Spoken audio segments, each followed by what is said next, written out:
Hello, everyone, and welcome to a special episode of It's Just Not Your Day podcast, where it's just me, Drayton, and today I'm joined by Andrulban. Andrulban, could you please introduce yourself? Hello. I'm the captain of WSS Series, an absolute madman when it comes to the drawing pictures. And as you can see from the title of this episode, it's regarding using AI to try and help out with the preparation phase for Conqueror's Blade Rivals, the tournament that's put on that should now be concluded when you listen to this. But we are recording this days before the final and using it as an opportunity to see how accurate the AI can be regarding how the picks and saves, or saves and bans, are going to happen with CBR Rivals.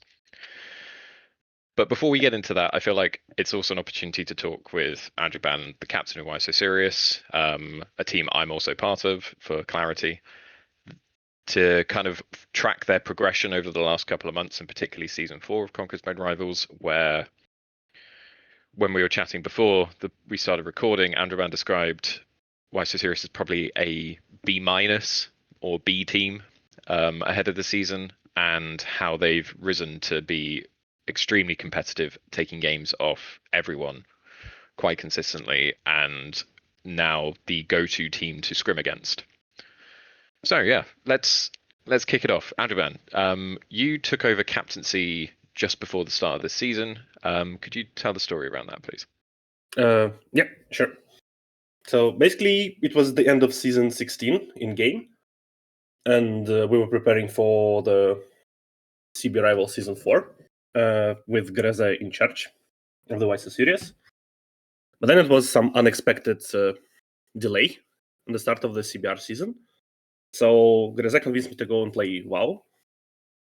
And in like 3 or 4 days, he typed me that he's tired of the CB itself, with all the liege responsibility, the captain, so he wants to take a break in the game.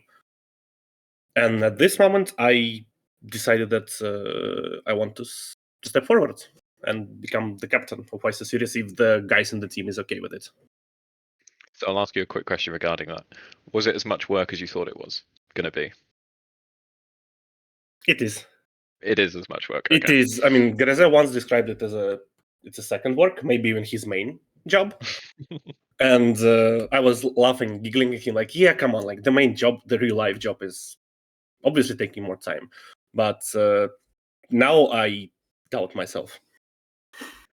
Yeah, Sometimes I don't know which is the main job for me. I can relate. So you step up and now have taken over responsibility of a team. What were you encountered with? What's the first things that you kind of had to get your head around? 20 plus personalities, all with their interests, opinions, schedules, and everything that affects the team, basically. So 20 plus different people. All of them knows how to play the game, and of course they know it better. Some of them got experience, some of them don't get experience, and then it comes like this gap between different players.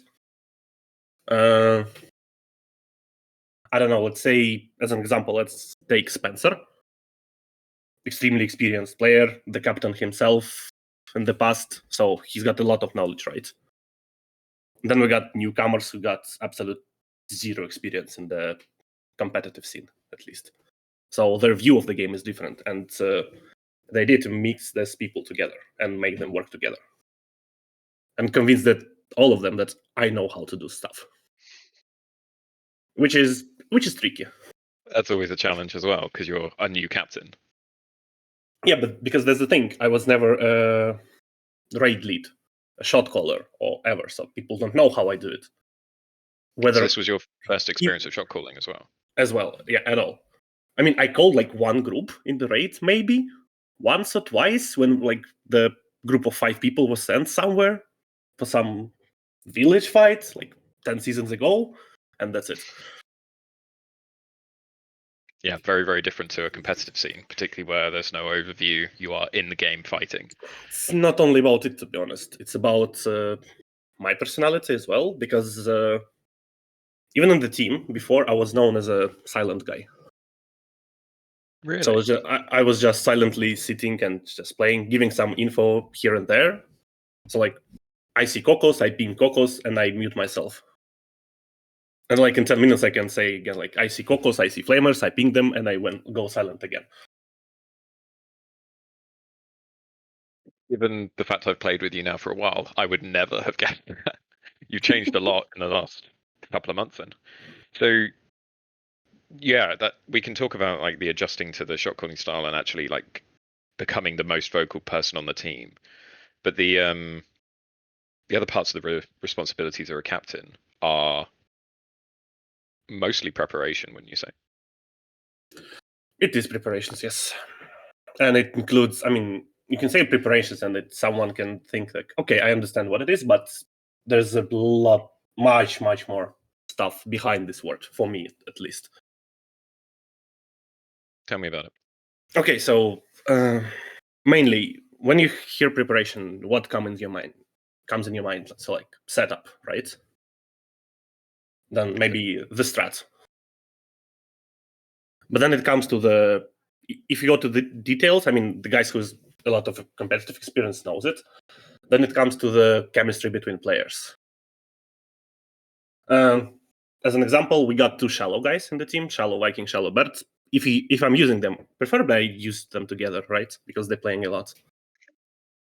Then you need to come up with the full unit setup with all the persons in the team, that everyone fulfill their role. What is the role of this player? How the enemy gonna play? How you gonna play? Who's the vocal guy in the team? Who's the silent carry in the team? So who's who? There's a lot of preparations behind it.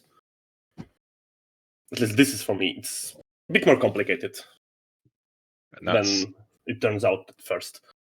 And I think my favorite part about that is you've kind of described that leading towards a match, not even what goes on in the week where you have to organize scrims. You have to and then it comes to repeatedly people that you know are more likely to cancel the scrim than not. So not only about it, it's sometimes find my own players. Yeah, of course. I mean, great example is Astval from our team. we call him Diggler. So the idea is this guy can attend the screams. He's coming, he's playing, he's great, but he never responds. Mostly not responding to the Discord messages. So I needed to find his phone number to DM him in WhatsApp all the time and sending him our schedule of screams and saying, "Yo, please, can you vote? Even not can you come, but can you vote, please?" And then again, people changing their votes in the process. I mean, especially it's annoying when you already got, let's say, 17 people voted yes for the screen. You're coming up with a strat, you're coming up with a setup, everything is prepared, you publish it, and in 5 minutes, the person who is supposed to play is saying, "Yo, bro, I don't feel well, or I'm stuck in the traffic, or I'm still in the job, or I just don't want to play." I mean, oh, I got a vow rate like bad. Yeah, it's difficult to manage that side of it. So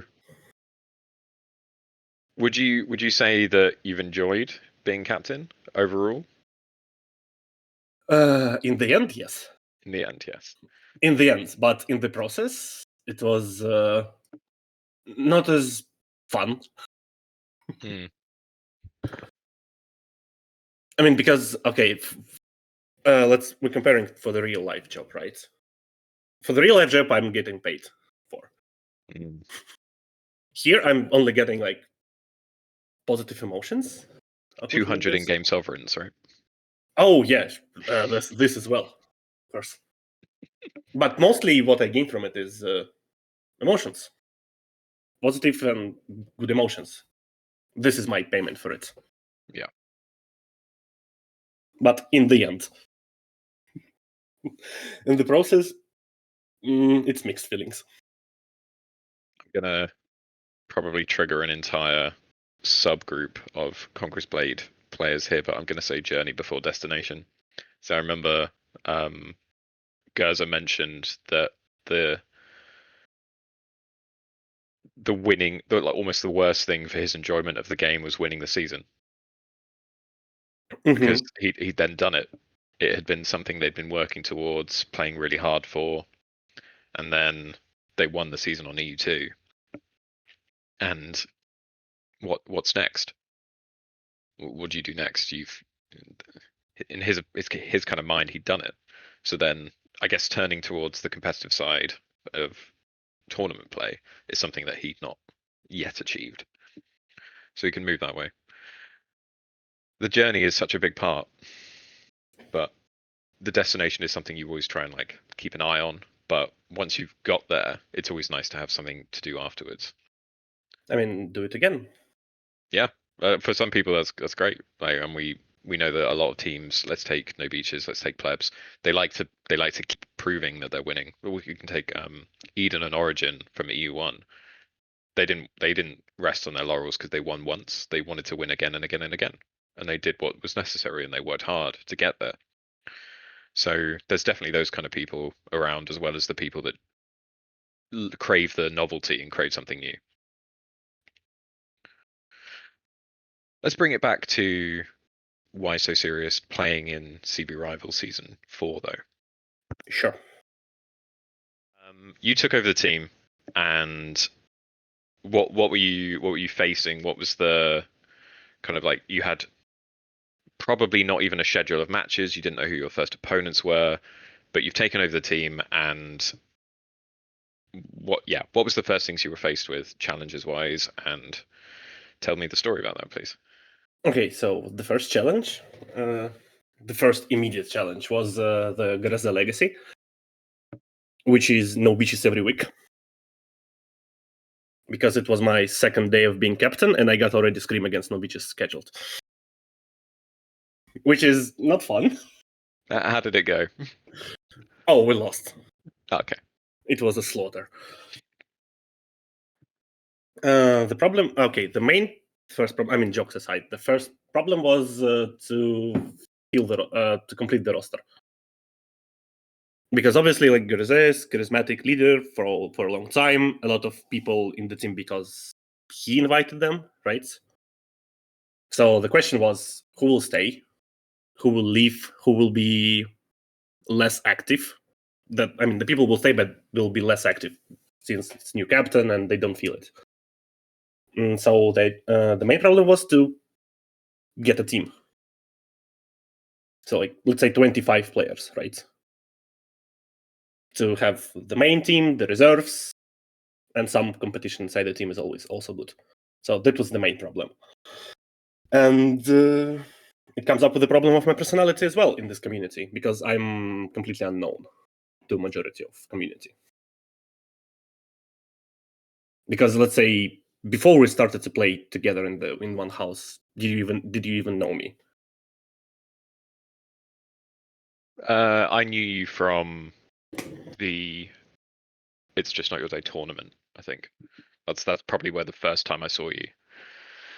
Yeah, exactly. And I was the captain for a while already at this point. Mm-hmm. So, and it is the problem when you try to recruit people, right? Because it's not even a joke, but like in Drama Discord, like one of the most common questions, who are you? So if I try to recruit someone, it will be a question to me. So who I am? Why people need to join my team? Why people need to join me and trust me? So recruitment was a problem, a bit. But then I got some players who are very active in community, so they helped me with it.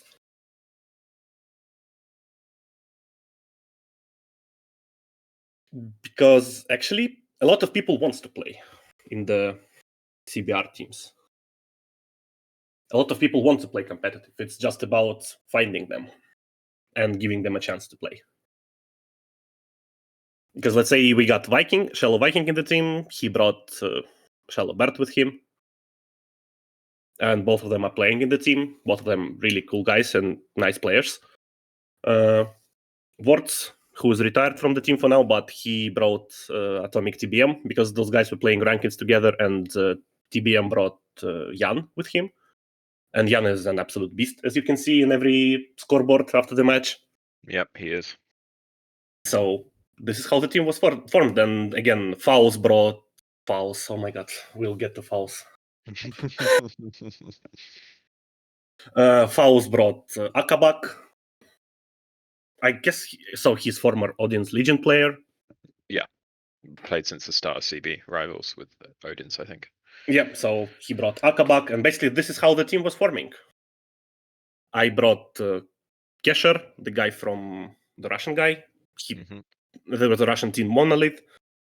They recruited Kesher first, but then the team disbanded. And like, yo, bro, let's play with me.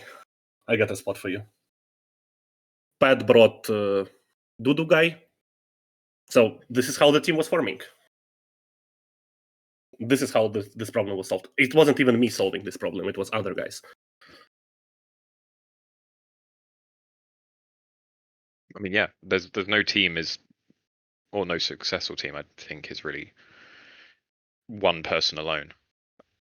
No, it will never be successful. It's always got to be a team effort.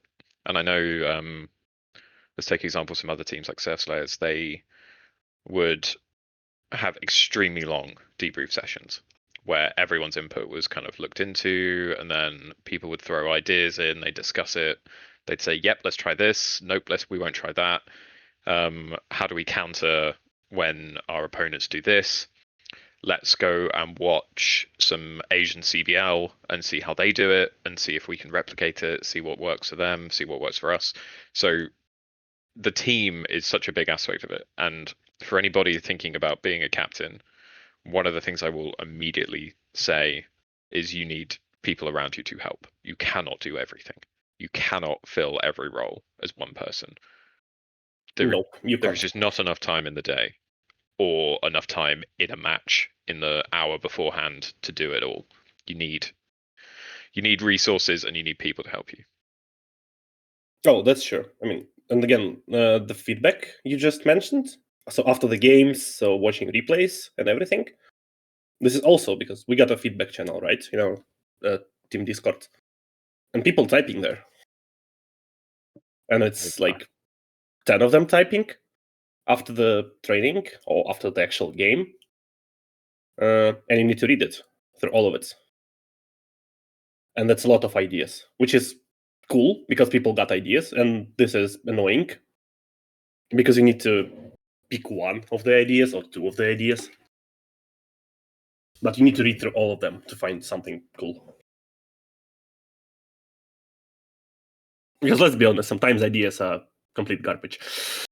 Oh yeah, I've thrown a couple out there in my time. Yes, Dr. Drayton as well. We won't talk about the healing archers in the last scrim against No Beaches, will we? Oh, we will. We will. They got killed instantly by the muskets. So end of story. End of story. Okay, so you've started to build a team around you, and as we said, if we look at how Why So Serious ranked up in previous seasons of CB Rivals, how had they done? They come fourth, I think, right? Or is that? Yeah, we come fourth. You came fourth, which isn't very low down for someone that's considering himself like a B-tier team. Like you clearly had the ability to take games off people, and you did. Yep. Very famously breaking the kind of Grand Slam win of No Beaches in the previous season. Was it Kurak you beat them on? Or yeah, it was Kurak. Where they famously didn't ban Yanya Dao against you. Big mistake. Ban Yanya Dao against Fouls. Yeah, No Beaches South buff. And we then anybody that's not watched that game, go see how Faust got MVP against No Beaches, which is quite a fun one. What's the next part though? You've got your team, you're scrimming semi-regularly. Was it once a week or every couple of days against No Beaches? Obviously a good team. It was No Beaches once per week against No Beaches, and then 2-3 scrims against other teams as well. Yep. And CB Rivals keeps being delayed due to poor server performance, and then it was, I think, the inability to make lobbies across into with NA as well. Yep. So it was a number of issues, and you were all gearing up towards the first round. Any I think it's interesting from like my point of view, because we started talking just before New Year's, Yep. and I was expressing like an interest in trying to help out, as well as very adamantly not wanting to play. Very not wanting to play. Yes. Yeah. And to stay and to kind of keep it keep under low wraps. profile.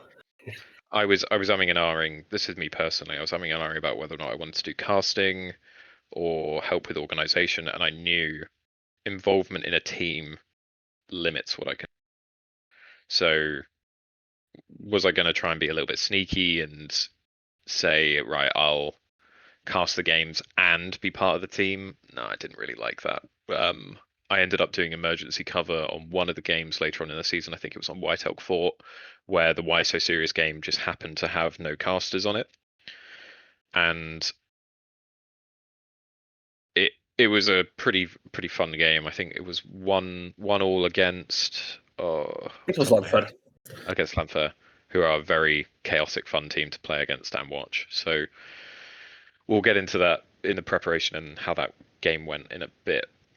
So you're gearing up to round 1. You probably haven't heard who your opponents are yet, but you might know that it's Wolfort. So you're scrimming a lot. And I've basically messaged you saying, hey, send me some footage. I'll help you out. Yep. What kind of like progression did we then have when I'm not claiming I'm that experienced. I just had a bit more knowledge than I think most of the players on Why So Serious. And I'm quite an analytical person, so I was looking to come up with strategies and come up with ways to play things. Talk me through how it helped as a captain and person organizing overall strats, having someone like kind of dedicated to doing that. There are two aspects about it. So let's say first, in case the matter of organization, everything, right? So what is Why So Serious was looking like? It was chaotic. If I need to pick one word, it's chaotic. So 2 persons running left, 2 persons running right. We're not really fighting together, so we're all over the place, right? And the help is that it helped to organize it, so make it more stacked. Basically, look like a team. So it's more organized. It's still a bit chaotic. It's just how we are. We can't do anything about it. Because even if we playing to the plan, Spencer will always shift W no matter what. Which is good. We need someone like this. Mm-hmm. So it became week after week, it was becoming more and more organized, more and more structured. Yeah, That's the word, structured. I remember we worked quite a lot on what I'd call like fundamentals of the team play, such as how could your calls help the players understand that they need to be ready to move, and then they move when is the right time to, as well as the way you prepared them for the scrims. So like whether or not that's screenshots or pictures and things like that. So I think one of the prime examples being we're going to work on the way we rotate and introduce like countdowns, right? Do you remember we went from just saying go left to okay, we're going to go left in 9 minutes on the clock. We then move, for example, and it helped a lot. But it also identified players that lagged behind, and we could then privately message those players and say, hey, you're lagging behind. please don't. Yeah, you're lagging behind because you're lagging behind, or because you do not understand. So just to realize what is the problem there. See, that was my point of view as someone that was like giving you the feedback. How was your point of view from the person trying to implement the feedback and then seeing the progress? It was fun, and I really enjoyed it because it's more organized and more structured work. So you know exactly what you're doing. Then again, when we were talking with you, we're talking a lot. We're coming up with a lot of. We found a lot of problems to work on, and the ways to solve them. Right. The main priority for me was not to do all of them, and it was hard challenge because I'd love to do them all, but because I want to fix this now, I know how to fix it, right? Mm-hmm. But you can't do them all. You just can't. It will be from one chaos to another chaos. So it was step-by-step work. So let's say the first thing we started was countdown. We were fighting on the hidden city because we were so bored of playing Wolford for a month. We decided to play some other maps as well for CBR. And it was hidden city when we started this countdown. So okay, we're pushing a timer, and then even though everyone see the timer, I was still counting down. So like we're pushing at 9, at 9:03, I start 3 to 1 countdown. So people is actually ready. And in the first 2 screams, we found the person who's lagging behind, and then in like 1 or 2 weeks, this problem was mostly solved. And then new ones rear their head. Yeah, but then but when we got like a list of problems, right? Yes, big list. A big list of problems. Okay, this problem is solved. Let's go and solve next one. Let's go solve next one. Let's say countdowns for or calling your actions in game. I mean, the most famous is like now it turned into a meme, but in our team, but Shenji throw, which is absolutely landed. Yep. So everyone knows it. So not like I throw Shenji and it's like somewhere in the middle of the fight when everyone is screaming and like some guy silently saying that, "Oh, boys, I throw Shenji." No, it's supposed to be loud as possible, so everyone would hear it and the direction the changes are landing. So people will react to it and people will play with it. And so a lot of small things like this that actually changes a lot in the game process. That's 100%. Yeah, And this is we like the first focused. aspect. Sorry, yeah, we try to focus on the larger things that were repeatedly happening. So we'd look for patterns such as players advancing randomly, and then with their IPGs, that is, or Shenji throws going in weird directions, and then there being like no communication around that, to then us all understanding how the fight we wanted to play, such as we'd organize that certain players would go a certain way and then the Shenjis would follow those players, or we'd have certain players dedicated to protecting those Shenjis, and then the player could just focus on purely aiming at the right spot and simplifying the process. Because the game is relatively simple at its core, it's just made complicated by how many people are moving at once and how many variables there are. Yep. So that was quite fun to try and solve those problems, definitely.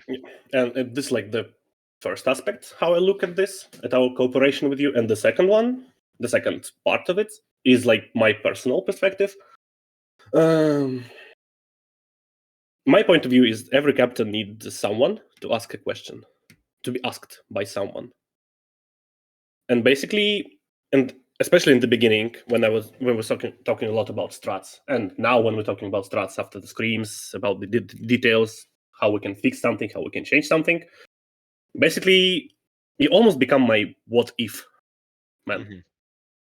So I'm coming up with a strat, we're discussing it, and you ask me, what if the opponent will do this? And like, oh my god.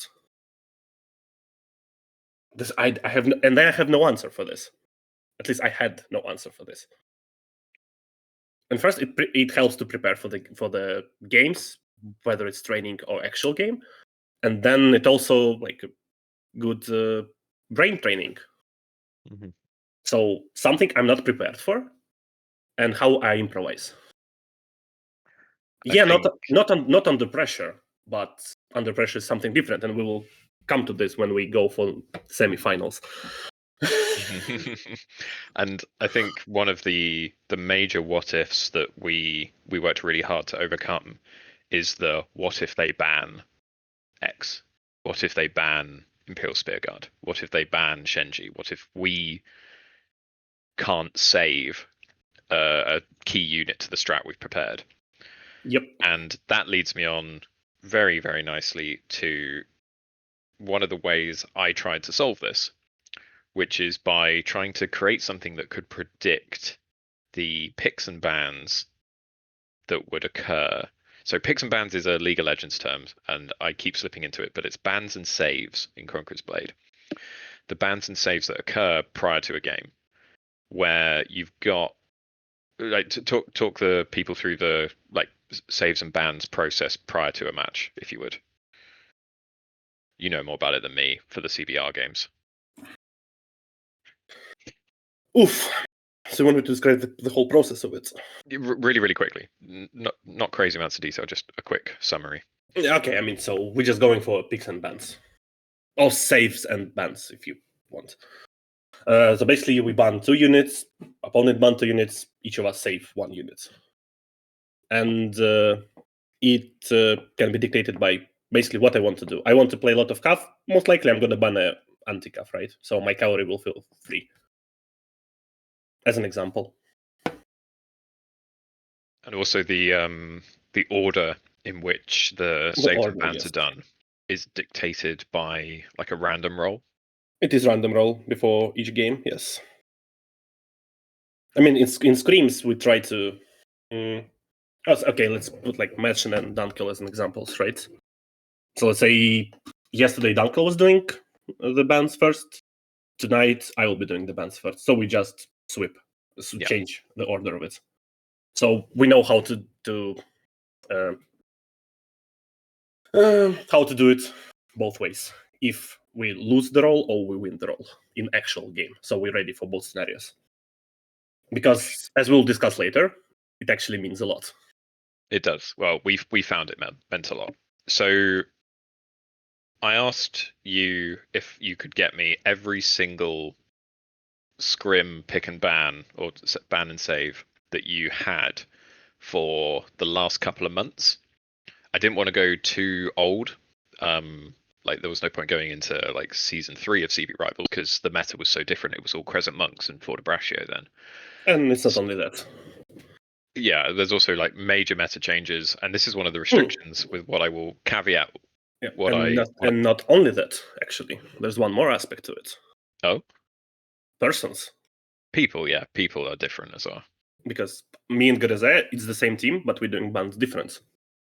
Yep, that's very true. It's Madchen who's doing bans. After the discussion with his team, after everything, but it is Madchen. Or it is Dunkel. Or it is Alex. If we're speaking about Landfair. Mm-hmm. So yeah, there are a number of factors, lots and lots of variables. But I asked you to gather as much data as you possibly could, and I put it all into a database. And I trained an AI to work through all the possible outcomes and then score them. And give me, and then I pass that on to you, what the 6 featured units were likely to be. And I kind of set this up or asked for the data prior to round 1, but we didn't have any. I don't think we had predictions for round 1, did we? Not really. Not really. But as we worked through later rounds and we got more information on more teams, the accuracy of the predictions was kind of unnerving, sorry, where we were there looking at it like, yep, that's exactly what we kind of thought it would be. But it wasn't about what we thought it was going to be. It was what it allowed us to work around. And there was one particular scrim where I think, Andrulban, you showed me the PMs you had between yourself and Madchin, where we looked at the predicted picks and bans, sorry. And then looked at, okay, how does this typically work with how no beaches play? And I think we kind of at one scrim just went, oh, just do it. And you banned Shenji and you banned Orochi. Yep. And Majin replied saying, "That's not fun," or something along those lines. Yep. And it was like, and I think that was probably one of the first scrims you drew. Like it was a 1-1 or something against It was No 1-1. Beaches. Yep. And it was one of those first times like, oh, okay, bans and saves here can really influence how a game plays if you can shake up how an opponent likes to prepare. So we prepared that later on. And what we're going to do at the end of this podcast, so please stay tuned, is we'll go through what the predictions are and the patterns you'll see in the 4 teams that are in the finals. And we're not going to do any particular focus on Why So Serious, but we're going to just talk about all 4 of them and see what comes out. And then we'll see what the prediction is ahead of the finals, and then see if we're accurate. Like, you can tell us in the comments if we were spot on, but you got to remember that people like to throw changes in, and we saw that in the semi-finals from No Beaches against Why So Serious. So yeah, bear that in mind. We'll just see how accurate we are. So let's go to round 1 now. Andrulban, you're preparing for Wall Fort against APM. Yep. Talk me through what's happening. Okay, so Wall Fort. First of all, this is the map that was changed, right? Some people will say that it's not a big change, but in my eyes, it's a big change. So the way that they moved supply, right? They changed its position a little bit.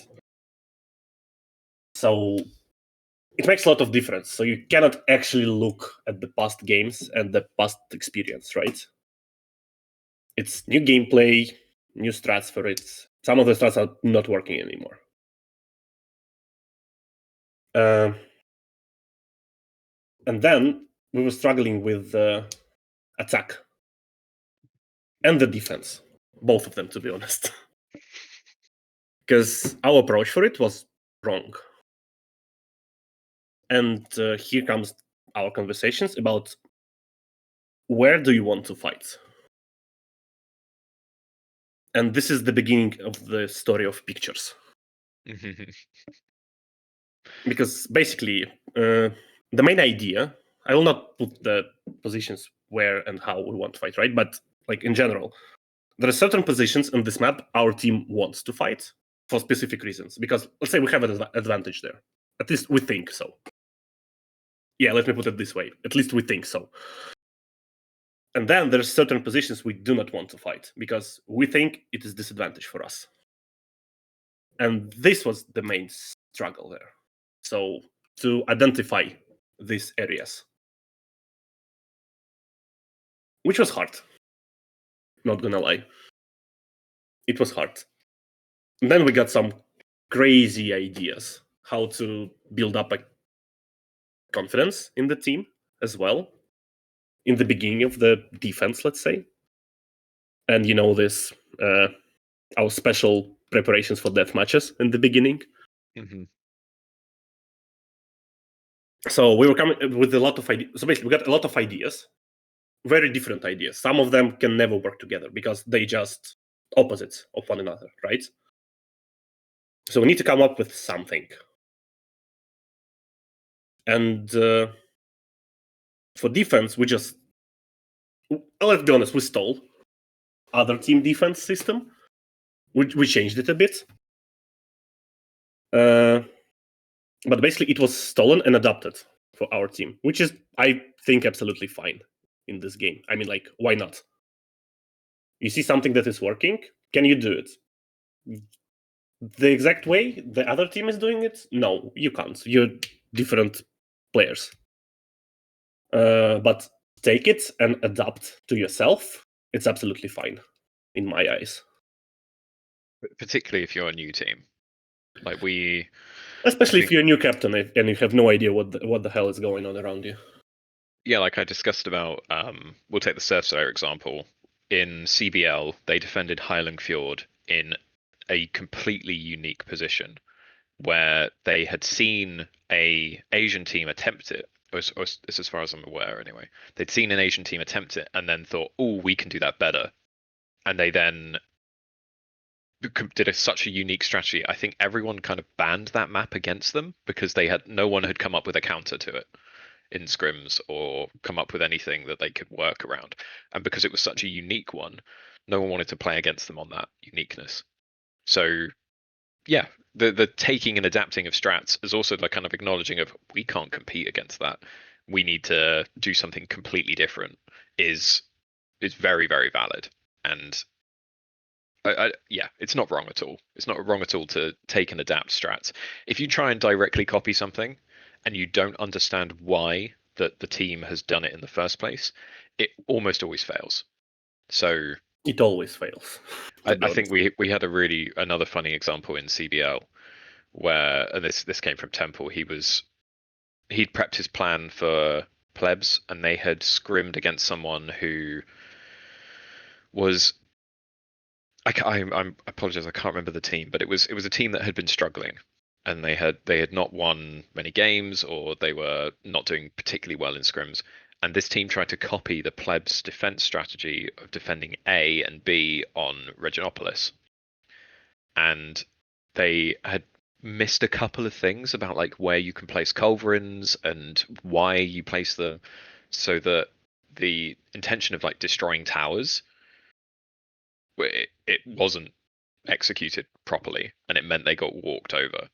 So Oof. understanding and taking strategies is very, very different to understanding strategies, and it requires a lot more experience, and it requires a lot more drilling and practice to be able to emulate what these top teams are doing. And you'll see the way that certainly the 3 and 4 top teams in the game, they all do it slightly differently, and there's always their unique way of doing it. And that's because they have a style. They know their players, they know the way they shot call, and they know the way they like to fight. So just trying to copy them and just saying, "Oh, that strats works," it's not going to immediately work for a new team. They then need to adapt it to them, and then they sure. may see some like things working.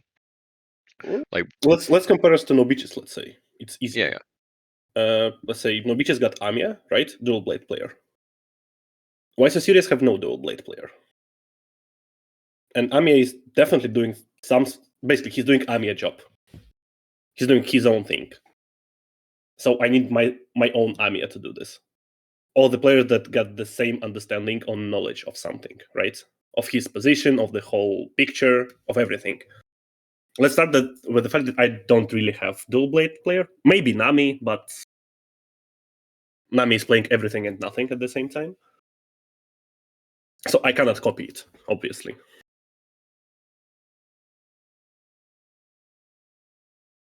But I can adapt it. Yeah, and let's take something we have some similarities in. Where let's take Lazy Imperator for Yeah Buddy and Angry Bee Mally for Why So Serious. Oh, Armor King. Yeah. Or Armor King, yeah. So they're both chain darts, but we discussed this yesterday. The effectiveness of Lazy in and around a team fight is kind of ridiculous. The number of kills he consistently gets while being nowhere near his unit says a lot about like his play style as well as the way the teams play against him. But we found that if he is allowed to repeatedly go snipe people, stop people away, we tend to struggle against Yeah Buddy. But then there's another side, which is if we can shut him down, we then find that our players live a lot longer, and our fights tend to go better if players are alive, particularly in a CBL map. Let's start with easy part of it. They're actually alive. Yeah, they're alive. And in a CBL map where you have limited deaths, it really, really helps. So, and we also find that if we can just enable Bimali to do a very, very similar, if not slightly different role to Lazy Imperator, we find that he ends up with 11 kills in the actual rounds of CBL or CBR, which means he's doing it when it matters. So we'd really try and enable him and let him just do his thing. And that we had that very similarly with Classico when Classico first started or was playing earlier in the season. And Classico being a phenomenal player, but then just fell out of love with the game. So stop playing. And it's fair enough. It's one of the parts about managing teams, which is losing players as much as it is about gaining them. And not that you can replace a player directly, but you found a pretty good replacement. Somebody that I think fitted a similar role, but not identically, which was Shoddy or True Perfection, right? Yep, they're not identical. They're similar in a way, but they're not identical. Mm-hmm. They're similar in the way that they're both silently carrying us. So yeah, we had to deal with Classico stopping after a couple of rounds, but we did the prep regarding Wall Fort, which was quite fun. It was very early stage, and as someone that was like giving feedback, it was really, really fun to see the progress and see the improvement. Literally every time it was done, you'd see like a new problem would rear its head, and then you have to like find a solution to deal with that so that it doesn't detract from the overall way it's playing. As well as, I think my favorite part was players being where they shouldn't. And we're like, oh, why are you in that position with that unit? You shouldn't be there. How can we change that? Is it something we can give you a different unit that just prevents you ever getting in that position? Yeah, that's a pretty good way of doing it. So we found certain players are particularly strong with their imp shields, and others are particularly good with their imperial pikes. And as long as the imp shields are ahead of the imp pikes, we're good.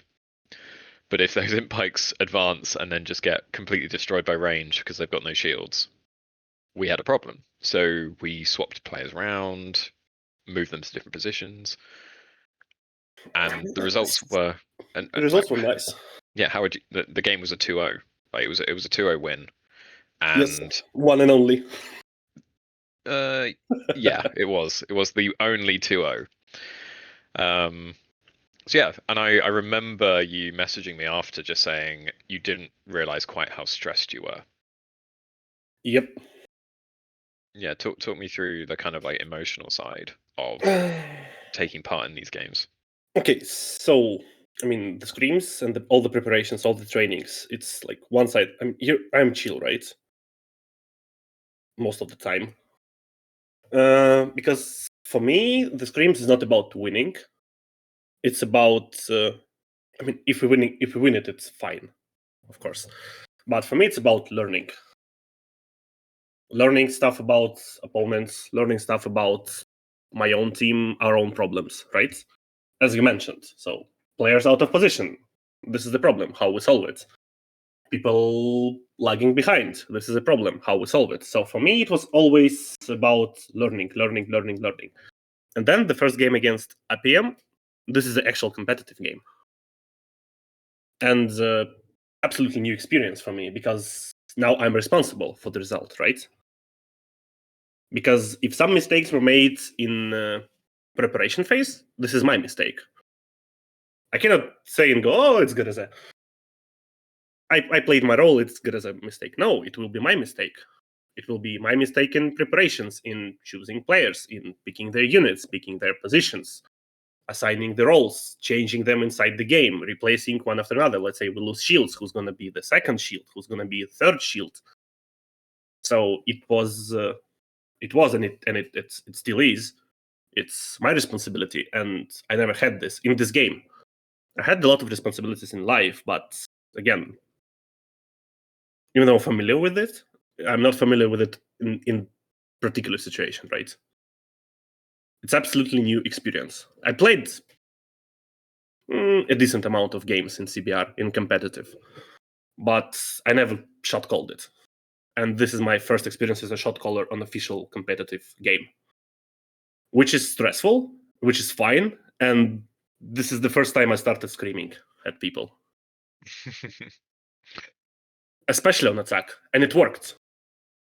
Because one of the things we're speaking about some problems and everything, right? This is the time we need to mention one more problem. The moment WSS Uria's team going silent inside the fight, we're gonna lose it no matter what. Yep. Even if everything is in our hands, everything is in our favor, we're gonna lose it the moment we go silent. And it's the opposite. Even if our unit comp is worse than opponent, but we keep shouting, screaming, laughing, joking, and blaming fouls and every sin in this world, we're gonna win somehow. Even no one will understand how, but we'll do it. And so I remember giving you feedback saying, I don't know how you won that fight. You had no right to win it, but you did. And then Yep. you'd rewatch it and you'd be like, no, you've lost. No, you've lost. What? You're okay? You've just killed 4 people out of nowhere. What is happening? And it became kind of that coin flippy thing where we see later on, we're just like, how did you win that? But also, how did you lose that? You were in such a good position. So we'll talk about Highland Fjord later. Yeah, but that's the thing. This is what changed in me as well. Yeah. I started to be much more vocal on both on Screams and in game, and it all started in this APM game. Because I don't again, want to claim too much credit, but I remember I sent you a short, well, I say video. I did a complete analysis of a scrim, and I highlighted a 15-second period when no one said anything. Yep. And it was then the pattern is, if Why So Serious go quiet, it's because they're trying to ascertain if they're winning or if they're losing. And if they're losing, they stay silent. And if they're winning, they start talking again. But we needed to reduce that period from 15 seconds to no seconds. And you've done extremely well in doing that. I mean, we've done extremely well. So it's a team effort as well, because then again, some people, they play it nice, but they never talk, right? Not like never talk, but some of them talk nonsense. They were talking nonsense at the start. Some of them shift W. Some of them speak too much, as we discussed as well. There are excellent examples of it. Let's say Astival. Basically, all info he needs to give is like, it consists of 4-5 words, right? So basically 1 second of time. He uses 3 seconds to express himself, which basically 2 less seconds for other people to talk. This is when we need Padbog to come and give his impression of Ast. Yep, but basically this is like one side of it. The other side is people silent all the time. They're giving absolutely no info, and it's also come with habit, right? Yep. Because some people don't want to overtalk over the calls, right?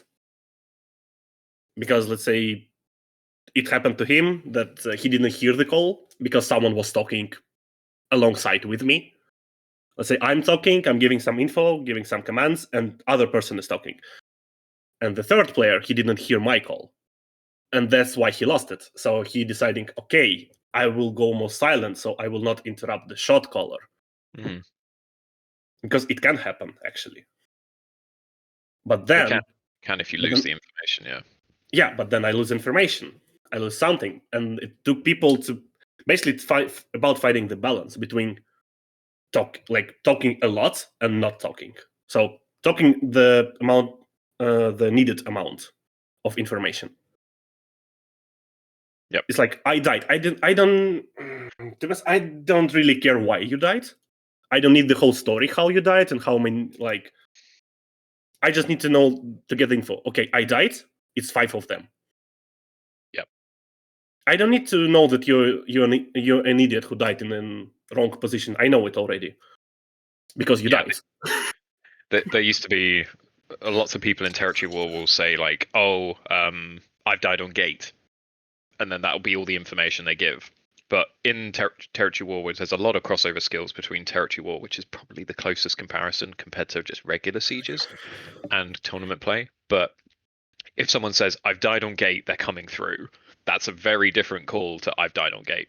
That little bit extra information makes so much difference to the person trying to coordinate a fight, as well as your teammates around you. I want to try and keep it focused on the games that we go through now, but we had the chaos of Argonauts on Grand Gloire, where they have gone full cav, they're selling out on us, and some people, some of the players on our team have continued to shoot the culverins and have broken breach. And the call of breach is down, which was then immediately followed by we go A, and then so we completely shifted from us trying to like match where this cav was coming with our anti-cav. We just ran to A, and everyone did it, and everyone bought in, which was a movement and a communication style that we did not have at the start of the season versus what we then kind of developed towards the end. Yep. And I think that's a great example. But yeah, let's try and keep it on the matches that we go. So APM, we've won 2-0, or you've won 2-0 because I'm not in the team at this point.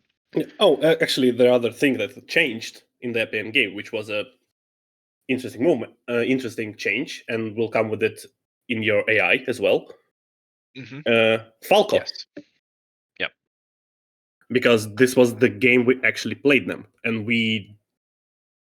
because I was afraid of Falcos, me as a player, as a captain, and as everything, because it's a big game changer in my eyes. And I saw that we are weaker than other teams, and so it was a decision. Okay, I'm gonna do whatever it takes, and it's a weak spot for our team, right? Because we're gonna always ban them, so we waste our ban for Falco. It is a massive weak spot, and we need to fix it. So how do I fix it? I need to assign someone to play it, and at the spirit of time, I assign myself to do it. And so I played every siege I played with Falco, and it was nice. So we fixed this problem, and we were not afraid of the Falcos anymore from this point. Because and we also, to like build on that as well, we also highlighted like a couple of points. Like, right, if we want to play that unit, what is the danger? Like, what's the counter to the strategies we're trying to play? And we talked about some of them regarding like defending supply. So okay, the danger is if the opponents try and dive as heroes. So how do we counter that? We put the best hero killing units in the game. We bring them into our unit comp, we put them into the setup.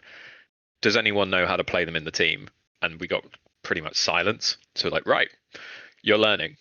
And we people were assigned homework to go and learn how to play these units. And or to remember how to play these units, or because to these units weren't played for a while. Let's take an example, Chevaliers. Chevs, yeah. Like used Shallow Viking, like refreshed how to play Chevs, and the reason for them is because we wanted to play Flames on supply. So if they're just trying to dive for the Flames as heroes because they've got such a large infantry line in front of them, the scary thing would be if their heroes try and jump in. So you put in the unit that just assassinates heroes quicker than anything. And it worked. That was a good example. And then you're looking at it, okay, so Chevs are a lot of leadership. What else can we put in that complements the leadership? And there were a couple of units that, and double purple and Chevs can work. So we're looking, okay, how do we set that unit comp up? So it's definitely second golden. So yeah. Well, yeah, double purple doesn't really work. So it was double gold, and what else can you do? So I think double gold and Halbs is a very, very good combination that a lot of people are doing these days. It's not really good working with Chefs because of the leadership. It's 340. Yeah. So you need something green. And there was a very good green option at the time. It still is. I welcome people to go back and watch that game to see what that was. This is the moment when it was played.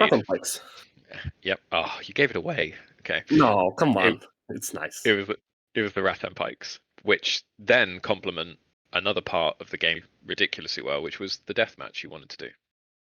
Yep, and I want to do it for two reasons, to be honest. First, a lot of people going for this B rush on Wolford. with the heroes. Because mostly people do not defend the fort, they do not defend B, everyone go back and defend C, right? There is some deathmatch exchange here and there sometimes, but it's all about C and supply defense. And those fights. But then I come up, we come up with idea, okay, what if we put some of them on timers? Because timers here can be crucial.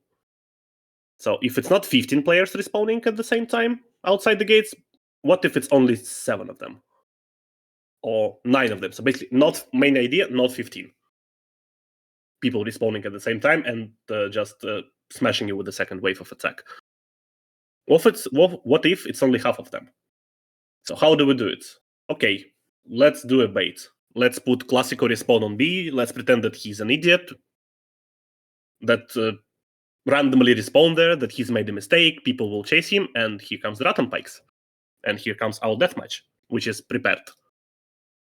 This is like step 1. We put enemy opponents on timer. And the second part is, at least my opinion, and a lot of people in the team will agree with it.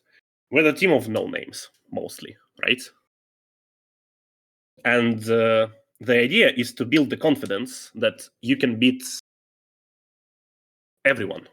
You can beat No Beaches in this. You can beat Yeah Buddy. You can beat any team in this. So people are not afraid of names because it is part of the game, to be honest. Like, you see these names, oh, they're good. No, I mean, I'm not saying they're not good. They're good, but you can beat them, and this is the way to show them. Are we using some advantages in the as a unit of Rattan Pikes? Yeah, sure, but why not? If it helps. Yeah, and it just built players' confidence massively. Yeah, and then again, as you can see in our later games, we're not using Rattan Pikes for deathmatch. We're just going for deathmatch. Mm-hmm. Because we already confident we can win it. We know that we can win it without Rattans. Yep. It's like step by step. Let's not go in deathmatch against Yeah Buddy head on. Like straight fight. We're gonna lose it. Let's use some cheat code as Rattans. And then we can go for actual deathmatch against them. So this is APM game, which we APM won. game. It was a good 2-0. It was. Right. What is the next round? The next round is Hidden City. No, White Elk against White Landfair. Elk against Landfair. I've got the screenshots of that now. Wait, Okay. Show the picture of rotation picture on Wolford. I sent you. Okay. You Yeah. sent me. Yeah. I sent a chaotic drawing, which is akin to something out of Always Sunny in Philadelphia. I'll put it on the screen now. It was just the kind of like idea. I don't know how much use it's going to be to people like listening or watching this, but yeah, it kind of shows the level of chaos that still exists now. Right, moving on to Fanfare. So, do you remember what picks and bans were for Fanfare? I should be able to find it if you don't. It was Shenjiban 100%. The rest of the specialists were in game, and then I don't remember the pick and bans. Okay.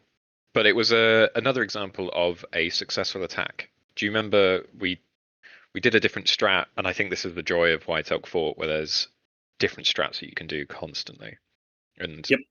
everybody has their own different way of doing it. But do you want to talk about the adaptation you did from the kind of like Suicide Squad, in quotation marks, the failed dive versus then what it became? Yeah, we can go. So basically, our original idea was to attack on A point straight away, right? Mm-hmm. Because we need to take it. But then we struggled, especially against good, stronger teams. The main focus as attacker, you need to block supply there, right? Because either way, you're going to be swarmed by second unit, and you have no chance to take a second unit. But good teams, experienced teams, they know about it. So let's say we're playing against your buddy who I'm going to meet at the supply. I'm going to meet Lazy. Lazy with a scimitar and man-at-arms. He will do nothing but kill all our heroes on this supply, and he will do it. So it's not working. It's actually we were still winning the attacks, but it wasn't clear enough. So that's also the idea, to win this fight as clear as possible. And then we come with the struggle. People reinforcing gates, right? Because they know when we respawn, we will come through gates. So they just need to block them. So how do we deal with this obstacle? And the idea was to do a territory war style push. I wouldn't say like completely territory war push, but territory war style push. Which means let's go to their base initially. Which is not opened. We still need to take A, but let's attack from the back of the map. And here comes the idea of Suicide Squad from Drayton. The main idea was to suicide 2 people, that they will respawn outside of the gates and they will clear it because there will be no resistance. Because our main blob is still pushing towards this supply, this tab left supply, if you're watching on the map. Which means all enemy opponent attention will be on this supply. They will need to react to it or they will lose it. And in the meantime, our suiciders, they will clear A, and the gates will be clear, which means we can resupply it faster. So that was the idea. But then we realized at some moment, why do we even suicide them? Let's just assign these people to move like long way around, hidden, so they can do the same job without dying. Mm-hmm. Which is also nice. Why put them on timers when there's an opportunity to not put them on timers? And I think we'll highlight what the picks and bans were, which I've dug up now. So you banned Yanya Dao, and Hanfair banned Hussars as the first round. So that immediately buys into we can't Zerg with Cav, or it's harder to Zerg with Cav on respawn. Yep. Whether or not that's from defensive side or attacking side. So you're going to have a slow, methodical game, and you responded immediately to that by saving Falco. So the unit that a couple of weeks ago had been like a tough unit for you guys, you'd really struggled with, to now a unit you're saving. Yep. Unsurprisingly, Alex from Fanfare saves Flames, which, as he mentioned to me earlier in a PM, is the only thing he can play. So therefore, he got to play the game. Oh, it is. Every time we do the bans and saves against each other on screens, we're always mad at each other. Because I always ban Flames against him. And he always bans Falcos against me. Oh, okay. I mean, if he's not banning Falco in stage 1 against me, I will not ban Flames just for fun. Let Alex have fun with Flamers, and I will have my fun with Falcos. True. But if he is denying my fun with Falcos, I'm going to deny his fun with Flamers all day long. So then the following 2 bans were Clanfair banning Orochi and you banning Reapers. So these are the 2 CC immune units that... Yep.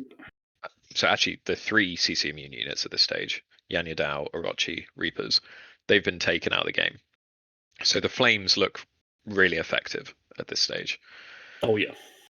And Clanfair's got a very decent flame players actually. So you've got the strat, the attack you've adapted so that you're not playing the death timers, because we found that, or you can comment on this as well, that death timers on White Elk Fort were so punishing for the defenders. Yep. And we see that the difference in time length, I think attackers was like 25 seconds and defenders was 35-40 seconds, which is a huge time difference. And when you are scrapping and White Elk, you can fight constantly from that first engagement to the end of the fight. It's really, really impactful to have more players than the other. And I think we genuinely saw across the map that the attack on White Elk heavily favored the the attack. It was attack side favored, with Yep. most teams winning the attack, and every push kind of was different. And we saw that, and this was, I think, the beginning of a change of strategy from Why So Serious, which is we don't like to sit back and defend. It doesn't suit the style of play that Why So Serious have. And again, what Lamfair probably on paper are a better team than Why So Serious. At that point of time, at least equal. At least equal, but they've got some players in there that have been around For a while. a very long time, won the CBLs, won CBRs, that you have to throw some respect to. Oh, that's for sure. And that was a 1-1. Do you think you should have 2-0'd that, or do you think 1-1 was fair? 1-1 was fair. Yeah. It was absolutely fair. It basically like one of the I'll describe as the main opponents, because they're slightly better than us at that point of time. Like it's between equal and they're slightly better because they're more experienced. Yeah. So to play 1-1 against them on the attack favor map is absolutely fine. I mean, we took our attack. We tried to do our best on defense. We even come up with another way of using Falcos. Not the common one. But yep, it's a nice result anyway. Yeah, like 1-1. I think it felt fair watching and it was fair. Also, they realistically, the map. Yep, they played well enough to take the game. Yep. So we then go into Hidden City round, which is against Argonauts. Yep. And this is the introduction of Queen's Knight in the game. This is the big introduction of Queen's Knight. So, for context, for people keeping an eye on the picks and bans, from now on, men-at-arms do not get banned at all. Where in the first 2 rounds they'd been banned a couple of times each, now they do not get banned at all. So Queen's Knight completely take that away. Reapers are barely banned now also, because Queen's Knight have just got such strength against them. Okay, you banned first, and you banned Flames. Yep. I think that's a relative no-brainer against Argonauts. They are very good flame players, and they counter with Shenji. It's a bit different. It's not like they're good with them; they're better than us. It's simple as that. Yeah, true. Well, that's kind of what I mean by good. Yeah, I mean, don't get me wrong; they're good with it, but that's the thing; they're better than us. So why play it? Yep, and they counter with Shenji. Yeah. Still mad at them for it. You respond with a saving of Reapers, and they save Queen's Knights. Mm-hmm. And this is the moment of outplay from them. Yeah. And then they ban Yanya Dao and you ban Coco. Yep. So if we look at that, Falcos are still up, but Falcos on Hidden City are pretty hit and miss. It is. Some teams can use them to kill towers, and other teams try to use them as long range bombardment, but it's mixed. But I would say that Argonauts look the better team than you guys on this particular match. Like if we look at the sheet, like it feels like their defense is better than your defense was when we reverse the situations. Oh, it is. Their defenses it was definitely better than our defense. Even if you go and rewatch the game, you can see the difference. Yeah. Both of us won our attack. Spoiler. I mean, not. Come on, it was a long time ago. Long time ago. It was another Taito Serious game. It was Taito Serious, and this is where we start to build. I mean, the rumor about Tigers started, I guess. It kept going, didn't it? So I think the discrepancy was kind of the performance on the day felt really poor compared to the scrims leading up to it. The scrims leading up to it, you were consistently 2-0ing, winning with different strats, trying to hone it in, and Yep. then on the day, just very, very different. Yeah, defense just it fell apart. Yeah. Basically, what went wrong, I can tell it right now. Not with a lot of details, but basically we were late like 2 seconds. So basically we engaged 2 seconds later than we're supposed to. That's it. Yep. And those 2 seconds change absolutely everything. The game right now is a burst meta, where the first engagement is so impactful compared to the engagement that immediately follows, that if you get the burst that you want on the unit you want, you've won. Or you should win the fight at that point. You get upper hand at least, like massive Yes. upper hand. Yes. And Argonauts really took their chances against you and played very well, and it therefore drew 1-1. Yep.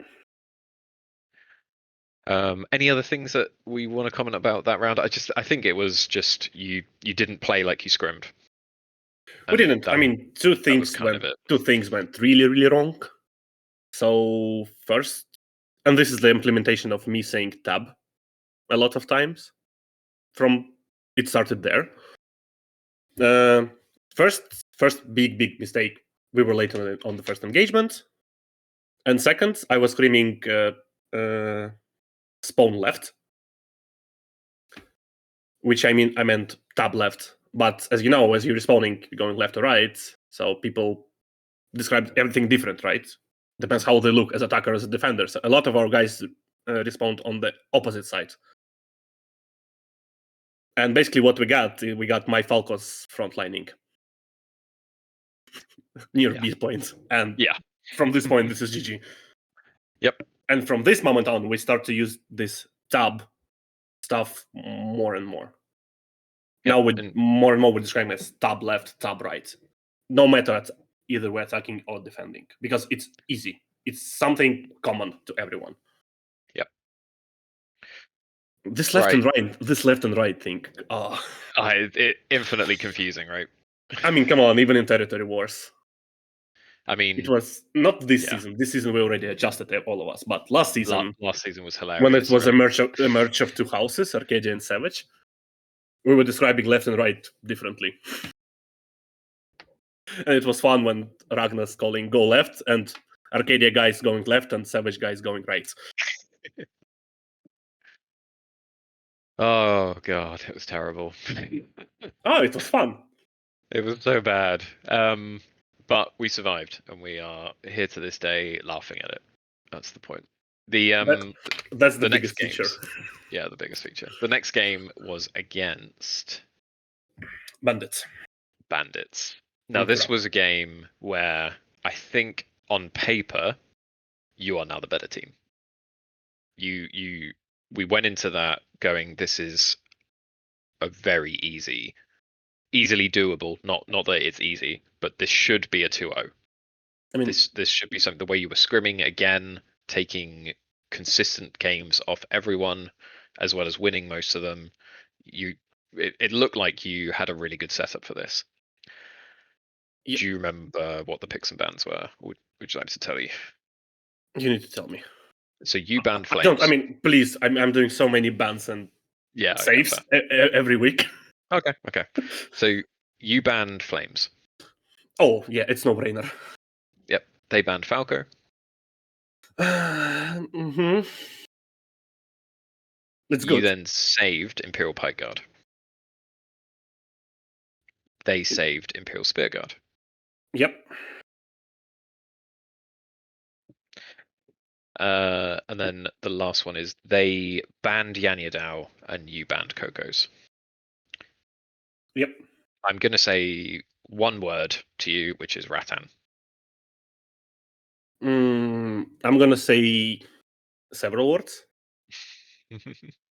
3 idiots on muskets. Oh, okay, yeah. Talk people through that then. Okay, so for attack, it's also an interesting story. This is the moment where things could go wrong in WSS series in this period of time because Greza already returned, and he was so hyped that basically both of us were calling, which is making confusion in the team. But to the musket story. So the idea was we knew about the Rattans. We were using Rattans ourselves at this point. I mean, everyone was using them. Then they overbuffed unit. So the idea was on the defense, let's play triple musket, right? Because muskets can deal pretty good with the Rattans. So we got 2 muskets in our team, Overdog and Imperius, both available for this game. And then we made a mistake. I mean, I made a mistake. I put myself out from the front line and switched to musket for this game, specifically for the defense. And the idea in the last push from the bandits, they got double Rattans and we got triple musket. But Overdog died trying to kill those Rattans, so -1 musket. I'm on low HP, healing somewhere in the back, and all my bombs are on the cooldown. And Imperius bombs, I guess it was also on cooldown. He bombed some of them. But basically, out of 3 muskets, we got like half of the musket. So in the end, it's like half of the musket out of 3 is available. A lot of Rattans are still alive. And this is the end. So it's like the scrap of units from both sides, to be honest. Because the unit count was low on both sides. Mm-hmm. And we got no shields. So we got nothing to protect our units. And basically, Rattans just won it. And I think conversely, compared to the Argonauts looking like the stronger team in the previous week, I felt like you looked like the stronger team than Bandits did, but Bandits got the defense win versus you. Was it on defense or was it on attack? I think it was On attack. Both of us won attack. You both won attack. Of course you did. It's the Why So Serious way. Yeah. So I mean, once again, who cares about defense? Come on. Once again, comfortably winning attack, but then losing the defense when you felt like it was in your hands and you're not supposed in to. control. Yeah. Right. We then go to, I believe, a certain match which the absolute banger of a game. So this is where I think it's Unsteady commentating on you guys at this one because it was, I think, his first introduction to you, maybe. No, he was casting bandits as well. Ah, okay. But I remember specifically watching back him casting you on Highland Fjord, and I watched your attack, and let's quickly do bans before I go into too many details. As someone that was watching, because I was away, I think, and I was not able to help out too much during these games. Nope. So you banned Flames. Yes. Against them. I think that's kind of fair, but I think the threatening flame player doesn't seem to be there anymore. He certainly didn't play in the game. No, it is. If you watch the game Yebadi versus Legend on Hidden City, okay, you will see extremely cool. Not extremely cool. At least in my eyes, much better usage of flamers than we can perform. who was playing? Was it Soup? I'm not sure. They got like at least 4 packs of flamers, I guess. Oh, okay, I need to go back and watch. It's definitely Dudu guy. Yeah, it's Soup, Turbo Soup. Yep. So yeah, he was very good when he was with Odin's too. Yeah, so they got like 3 or 4 flamers at the same, and they were playing like double flamers at the same times as well. Mm-hmm. So I mean, those guys know how to use flamers much better than we do. Yep, that's for sure. So then they banned Hussars. You Fair. saved Coconuts. and they saved Imperial Spearguard. Yep, thank They you. then banned Yanya Dao, so yeah, buddy, double ban Cav against you, and you ban Flames and Falco. I think the Falco ban is sensible. Again, these are really experienced players that just know where to put the Falcos so that they're super effective as well as super safe. That's the thing. It was mostly banned so we can actually attack it. We can attack all the points on the map. The Falco ban. Because, okay, we knew that now Scream, some of the team were defending A. I mean, all of them defending A, right? But as a reserve defense, mostly people think about home point defense, right? Unexperienced teams. Experienced teams fight behind this building and supply near the sky bridge. Yeah. And that's the thing. I have no idea how to play Falcos there as attacker properly, so they can make a huge impact. At the same time, I know that Dunkel definitely know how to play them to make a really huge value as a defender. So I'm like, no. Yep. Especially if you go to the history of our screams before this game, like 80% of the screams we struggled to take A, so we never had a chance to practice these attacks, to be honest. So it was kind of not improvisation. I know how to attack it, but not against Falcos. So yeah, you smashed the attack. Absolutely, like people were just like blown away by how quickly and effectively you won the attack. Yep. If we look at the like length of time of the game, it still took like the full 11 minutes, but the first engagement you killed double their units. Yep. The second engagement you trade equally, and then you reinforce stronger. And that was like people were very surprised by that. And then on defense, we weren't, to be honest. You weren't? Okay. I mean, I was watching when we were thinking about it before the game, right? We were realizing, okay, can we do all this? I mean, realistically speaking, not like hyping the team before the game, like, come on, we can smash them. No, but in reality, can we 2-0 these guys? Yes, but it's going to be extremely hard, right? Yeah. Can we 1-1 them? Can we take attack from them on the attack favor map? And since we're like absolute crazy attackers and absolute crappy defenders, so can we take attack from them? Yeah, we can. If we play our cards right. If we know exactly what we're doing on every step of the game, this is where the legend of pictures grow more and more. So yeah, we can do it. So we weren't surprised that we took attack. It was still hard. Don't get me wrong, it was really hard to take it. They're still good players. They know what they're doing. But we were confident that we can take attack. We did. The defense. Oof. I think in total, you won that fight about 3 or 4 times. And then either a combination of Taiso Serious Curse or just Yeah Buddies skill. Just raw deathmatch skill came in. Both. Yeah, I think it was both. It was both. It was raw Yeah Buddy experience in deathmatch. And I mean, I'll take all the responsibility for this. Me being unexperienced as a shot caller. Because we won the fight, even on the last point, right? And basically, everything in our hands, and we got 2 options in front of us. Stay completely in the back and use our units advantage, our high ground advantage, our muskets, and basically Ratans can do anything at this position.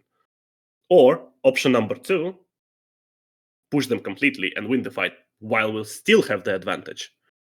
And what happened? We stood in the middle. We picked the third option to stay in the middle. I mean, I did. Because it was like calls. Some people were screaming, push them. I don't need to mention who it was. Shift W. It is Shift W. It's always Shift W. Spencer. We love you, Spencer. It's Spencer. It's Spencer. I love Spencer. And then some of the much more cautious guys were calling to retreat. And then I called to retreat, but it was late because some of the people already followed Spencer in the Shift W strat. So it was a mistake, basically, from me. I called it wrong there. Very, very wrong. In the worst moment possible. And then, when it's equal terms, here comes the skill base. Like, the experience in this situation. Because we were not fighting these situations a lot. Like, these end game death matches. Start game death matches, yeah, all day long. End game death matches, not so often for us. And yeah, buddy players, they played a lot of these games, right? Doesn't matter, CBR, CBL, they played a lot. So this experience comes in front. And Ratans, of course. Yes, the Ratans. Again. Did not help you. Did not help you. Nope. And again, all of us on the cooldowns. Me as a longsword on a cooldown, our muskets on a cooldown. Yep. Which is also, again, experience. Yep. And that concluded the Swiss stage. No, it was also like one interesting effect of this. Of this game. Before this game, we got 6 sounds in our team Discord soundboard. After this game, got a lot more. Yeah, we got like 15 more. 15 more. Lots of screaming coming from you too. Me, Spence, everyone was screaming there.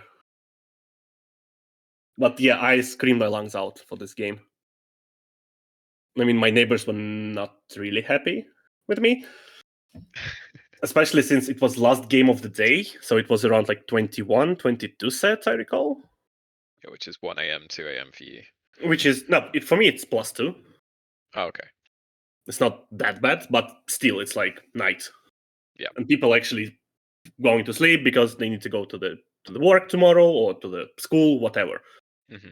And then there's some absolute insane dude sitting and screaming at his PC, trying to win in the video game that he won't be paid for. Yeah. Just because he loves it and because he's a little bit crazy.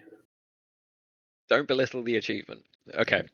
But yeah, that concluded the Swiss stage of CBR. And you were 7th. Oh, that's another story. But okay, in the end, yes. In the end, we finished 7th. And you finished 7th, yeah. Despite not losing a single game. Yep. You ended up 7th. And that was the way the draw went. Yeah, and it was the way for me to fail the season, to be honest. Because at this point, I thought, until we go to the next game, of course, I thought that that's it. No matter what's happening next, even if we're playing the middle bracket playoffs, for me, it was a failure. Because my goal was to go for these playoffs. Because I knew that we can do it. And this is... Maybe it can sound a bit arrogant, but this is where we belong. Yeah, when we started the season and kind of like set out a decent goal, I said 4th was decent. Given the teams that were in there, I said 4th, I think, is actually a realistic, decent performance. Yep. And yeah, 7th would not be. No. 7th was nowhere near that. Yeah. For me, the main goal was we need to get to the playoffs.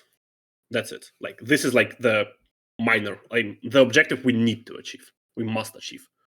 Everything's like more than that would be cool, like addition to it. But the minimal objective was to get in the playoffs. And we did. We did. And that's because courtesy of the absolute giga chats. Yeah. Courtesy of Golem's Life, who decided that the sixth place should be played over a playoffs, and that was your second 2-0. Yay! Yeah, it felt a bit hollow. Don't get me wrong. We've come up with the idea how to tie even with grassland, but True. we know how to do it. In case someone needs it, just ask us. So there was a format which I thought was quite fun, which is where both teams banned a map until one map was left. Yep. And Hidden City was chosen, which is kind of understandable from Golem's Life point of view. It was your worst performance as like a team by a long way, and you said it's because of 2 seconds. Yep, it is. So do you want me to go through these bans and explain them? Yeah, I can go through it as well. Because this was quite a popular one, right, for you anyway. I was struggling. In the end, I was the last person banning, but let's go like in a proper. So you were the second team in this one. So Golem's Life banned Yanya Dao. No, not bans, unit bans, but map bans. Oh, map bans. Sorry. Okay, yeah, go through the map bans. We also were second there. Mm-hmm. And basically, there are several maps that we don't want to play. I guess neither of us, nor us, not Golems. So in the end, we ended up. I was banning second, so I ended up with the 2 options. I got Hidden City open, and I got Fjord open. And I struggled for like 5 or 7 minutes thinking what I want to play actually, because Hidden City is maybe our best map from this map pool. Maybe our best map. For why so serious? But then again, we got a bad experience on the defense, right? Against Argo. We know that 2 seconds and that's it. You lose it. But this is the best map, so it's like pros and cons here. Then Fjord, which is pretty much attack favored map. The map that we on the scrims we lost 0-8. I don't know if Amia was actually knowing the info or he was just guessing that with 0-8, but it was actually true. We 0-8 this map on the scrims, and that's the thing. We never take a map from Golem on this map. We never even tied with them, even with ISO series. We never even tied on the scrims. We were losing to them constantly, like again and again and again and again. But this is the most prepared map because it's the most recent one, and we got 20 pictures for it. Because the story behind these pictures and 0-8 is that we lost everything, but all the teams saw no beaches, golems, legend, IPM. All of them show different ways how the attack can go on this map. And so with every scream, there were like 1 or 2 pictures added. Okay, so what do we do? What if, basically? We're going back to this what if. What if opponent do this? How are you gonna deal with it? So we got all the pictures prepared. So most prepared map, but really attack favored and bad history with golems, or Hidden City, best map, but bad history in the CBR itself. And we decided to go for Hidden. Because I thought, okay, I used all my luck against Yebadi on Fjord. Let's go for something more, for something that we can control more, which is Hidden City. So this was a map that you had played before. You'd seen the strategy of Golem's Life previously on it. How did that influence the bans? It was more about Golem's Life in general than Golem's Life on this map, to be honest. Because for the map itself, I wasn't really playing against golems. I was playing basically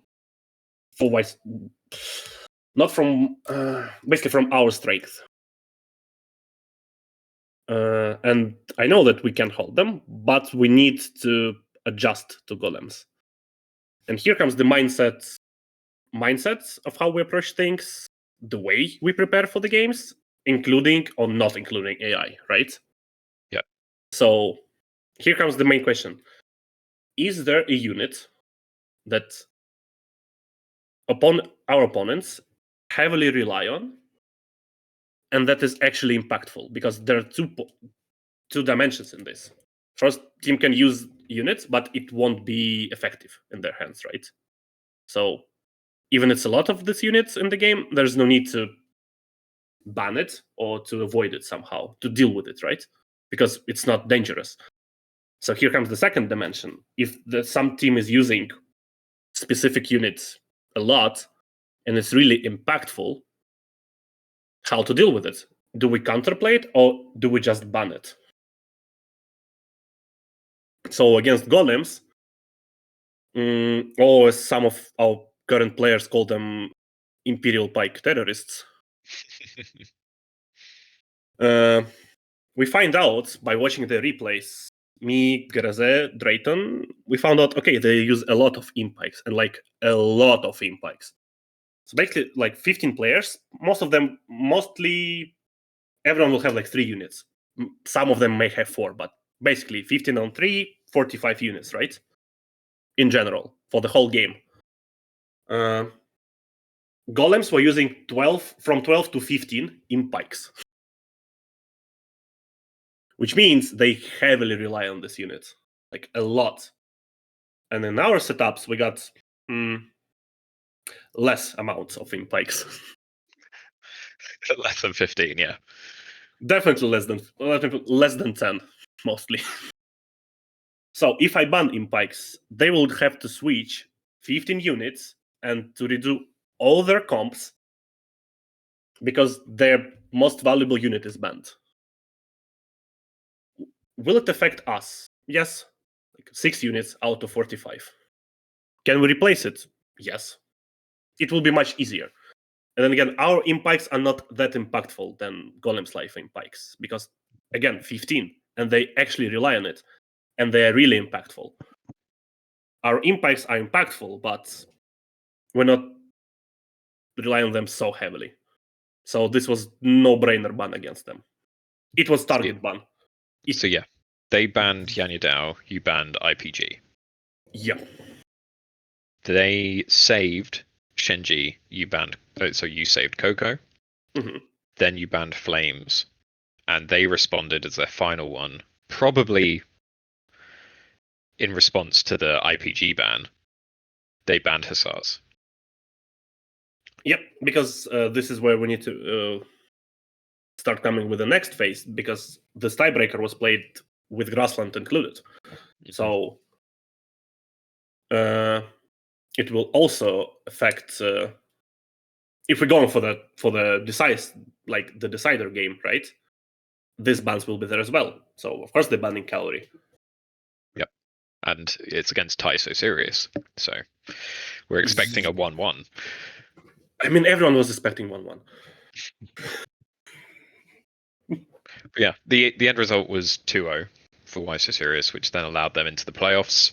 And unfortunately, Golem's Life then went down to the 7th to 9th place playoff, I think. 7-10, yeah. 7 to 10, sorry.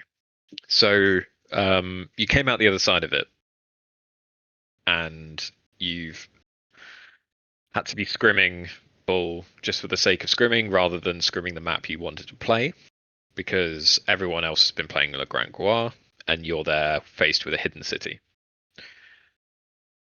It was a tricky one. Yeah, I imagine it was. Because that's also like the problem. Like from a serious perspective, the way we prepare for the games, right? We scrim a lot. Mm-hmm. And I mean, everyone who play against us, they know that we almost always available for the scrim, right? But if from time to time you look at our schedule, we got like 6, 8 scrims every week. Yeah, it's a lot. Then we're having like a warm-up game on Sunday, if possible, as well, and the game itself. And this is the way of why so serious, to be honest. We practice a lot. It was tricky one in this tiebreaker because there's no one available for it. Because why other teams who is already on the playoffs, why they would play Hidden City? They don't need it. So we were preparing for the Gloire. We were playing Gloire while preparing for Hidden City. Yep. Which then leads us into Le Grand Gois and the playoff match versus Argonauts. Oof. Argonauts banned Madao. Yep. Having already played Argonauts earlier in the season. Yeah, you had played. Yeah. You responded with the classic flame ban. Mm-hmm. They save Yan Yadao. You save Shenji. Mm-hmm. You ban Falco and they ban Camels. So you've just had Madao and Camels taken out of the game. Yep. And Yan Yadao saved. Yep. Yan Yadao being the unit that is banned more than any other in your games. Mm-hmm. So I'm now in the team and I'm looking at this going, I think they're going to sally. I'm fairly sure they're going to sally. But we had to defend first. And yep, they started 15 cav, didn't they? They did. They did. It was something we were completely not prepared for, because No. it was a discussion right before the game between me and Grisette. We were discussing, is it a bluff? So the thing that they're saving it, banning all the anti-cav, is it a bluff or is it not? So if it's not a bluff, yeah, it's obvious it's going to be massive cavalry. If it is a bluff and we go full anti-cav, they're going to win us with infantry because we're so much heavily on anti-cav. And so I take the decision, okay, this is half bluff. So they're going to play a lot of cavalry, but not full cavalry. Imagine my reaction when I pressed up on this church. Because I'm always staying and responding on this church in this scenario. When I saw the 15 cavalry rushing at me. And I'm staying there with a shield. I'm like, yeah. Aye. Okay. Yeah, we played pretty poorly on defense from memory. Oh, we played completely bad. Everything was bad. The rotations, the defense, our reaction, everything. Everything went wrong. Yep. Argonauts did a frankly clinical push on church, took supply. We lost so many units that we had to retreat to probably all the way to home, I think, because we kept trying to fight. And we then just got overwhelmed and 3-unit deathed pretty much across the board for little to no kills in return. Yep. So yeah, completely stomped. So then we attack and they sally out. They sally out with 15 cav again. We luckily had mentioned. You say plan. We had said this is what we're going to do if they sally, and the most important thing for us to do was to still shoot artillery. We broke the bridge. Someone made a call that the breach was down. Another person, I think Spencer, then shouts, "Let's go A." We all just like completely turn around. We cap A, kill a load of them. Cap B, kill a load of them, and then get to slow push home. And which is, well, one of the strongest part for us, at least. Yeah, our pushes on home are very good right now. So long may they continue. But that led to 1-1. Tie so serious. And if I remember rightly, about half an hour before we met up ahead of the semi-final, ahead of the playoff, Gerza saw the bans and went, sod it, we're going to go full cav. Let's go Yalla. He kind of like, bro, please, let's go Yalla. I'm like, yeah, explain it to me. We were discussing it like the day before. This idea, we needed a certain unit to be available for this. But since, it was camels. We needed camels for this. But since Yanidao are in game, it took like a new flavor in it. Like new life, like the second life in this strat again. And like, we already discussed it, everything was good. So he's like, yeah, bro, please trust me. I'm like, okay. Yep. And we had And a really at least this time, my trust in Greze paid off. yeah, we had a really Because scrappy, fun game versus it was fun. Argonauts. It was a fun. really, really fun game. I mean, the And moment how we almost almost lost it by ourselves. Yep. Actually, after watching replay, how we cancelled a cap point yeah, I did. ourselves. It was me. It was me. I stepped off point thinking someone else was behind me, and they were not. So yeah, we had a really scrappy, fun game against Argonauts, and came out 2-1 against them. Yay! Oh, Not so right. tight. Not well, only because it's a best of 3 rather than a best of 2. Yeah, I blame CB and Bruder for this. Yeah, I was fine with 1-1. ruining our streak. And I mean, coming to the next game, I will be happy with 1-1 as well. But Yep. And then we have No Beaches, which I think is where the AI really came into its own on this one. Yep, and also like my prejudice for this. Your prejudice? I mean, we broke one curse, right? We broke the tie curse. Yes. Because we to 0 to 1, but then I realized it's some French curse. I started to believe in it. I mean, come on. Golems, Argos, and then Machen. Golems, Argos, then Machen. And true. on the La Grande Gloire, the French map as well. I'm like, too many French, but it's fine. Yep. So for this, I tweaked up the AI a little bit, and I had it present not just the most likely, but I had it present the percentage chance of each of them. Yep. And this is where it was really, really powerful, because I not only had it display what the matchup would be if No Beaches were to pick first versus Why So Serious, or if it was Why So Serious to pick first versus No Beaches. And I'll put some figures up on the screen for the podcast viewers, of those on YouTube anyway, to view this. But what I was looking for, I was looking for patterns in the play style, regardless of who the opponent was. So is there a pattern in how No Beaches play? And I set up the AI to say, right, it's No Beaches versus No Beaches. What's getting picked? What's getting banned? And I did then the same for Why So Serious. And we saw that for No Beaches versus No Beaches, there was a 90% chance that Flames would be banned, a 75% chance that Yanya Dao would be banned. So these are 2 units. Like, okay, that's quite significant. Now let's look at Why So Serious. Oh, Why So Serious have an 80% chance that Flames will be banned, and a 60% chance that Yanya Dao will be banned. Can we work around that? Maybe not. But the really significant one was the saves. Anybody that looks at the stats, or just looks at how No Beaches have been banning and saving particularly, they have saved pretty much 2 units all season, Shenji and Coco.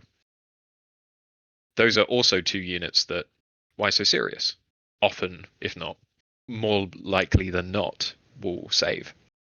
So why does a save need to be used on a key unit like that when it's never going to be banned, because it's got a super low ban chance from No Beaches versus a super high save chance? So we don't need to use one of our precious saves on a unit that is just not going to feature.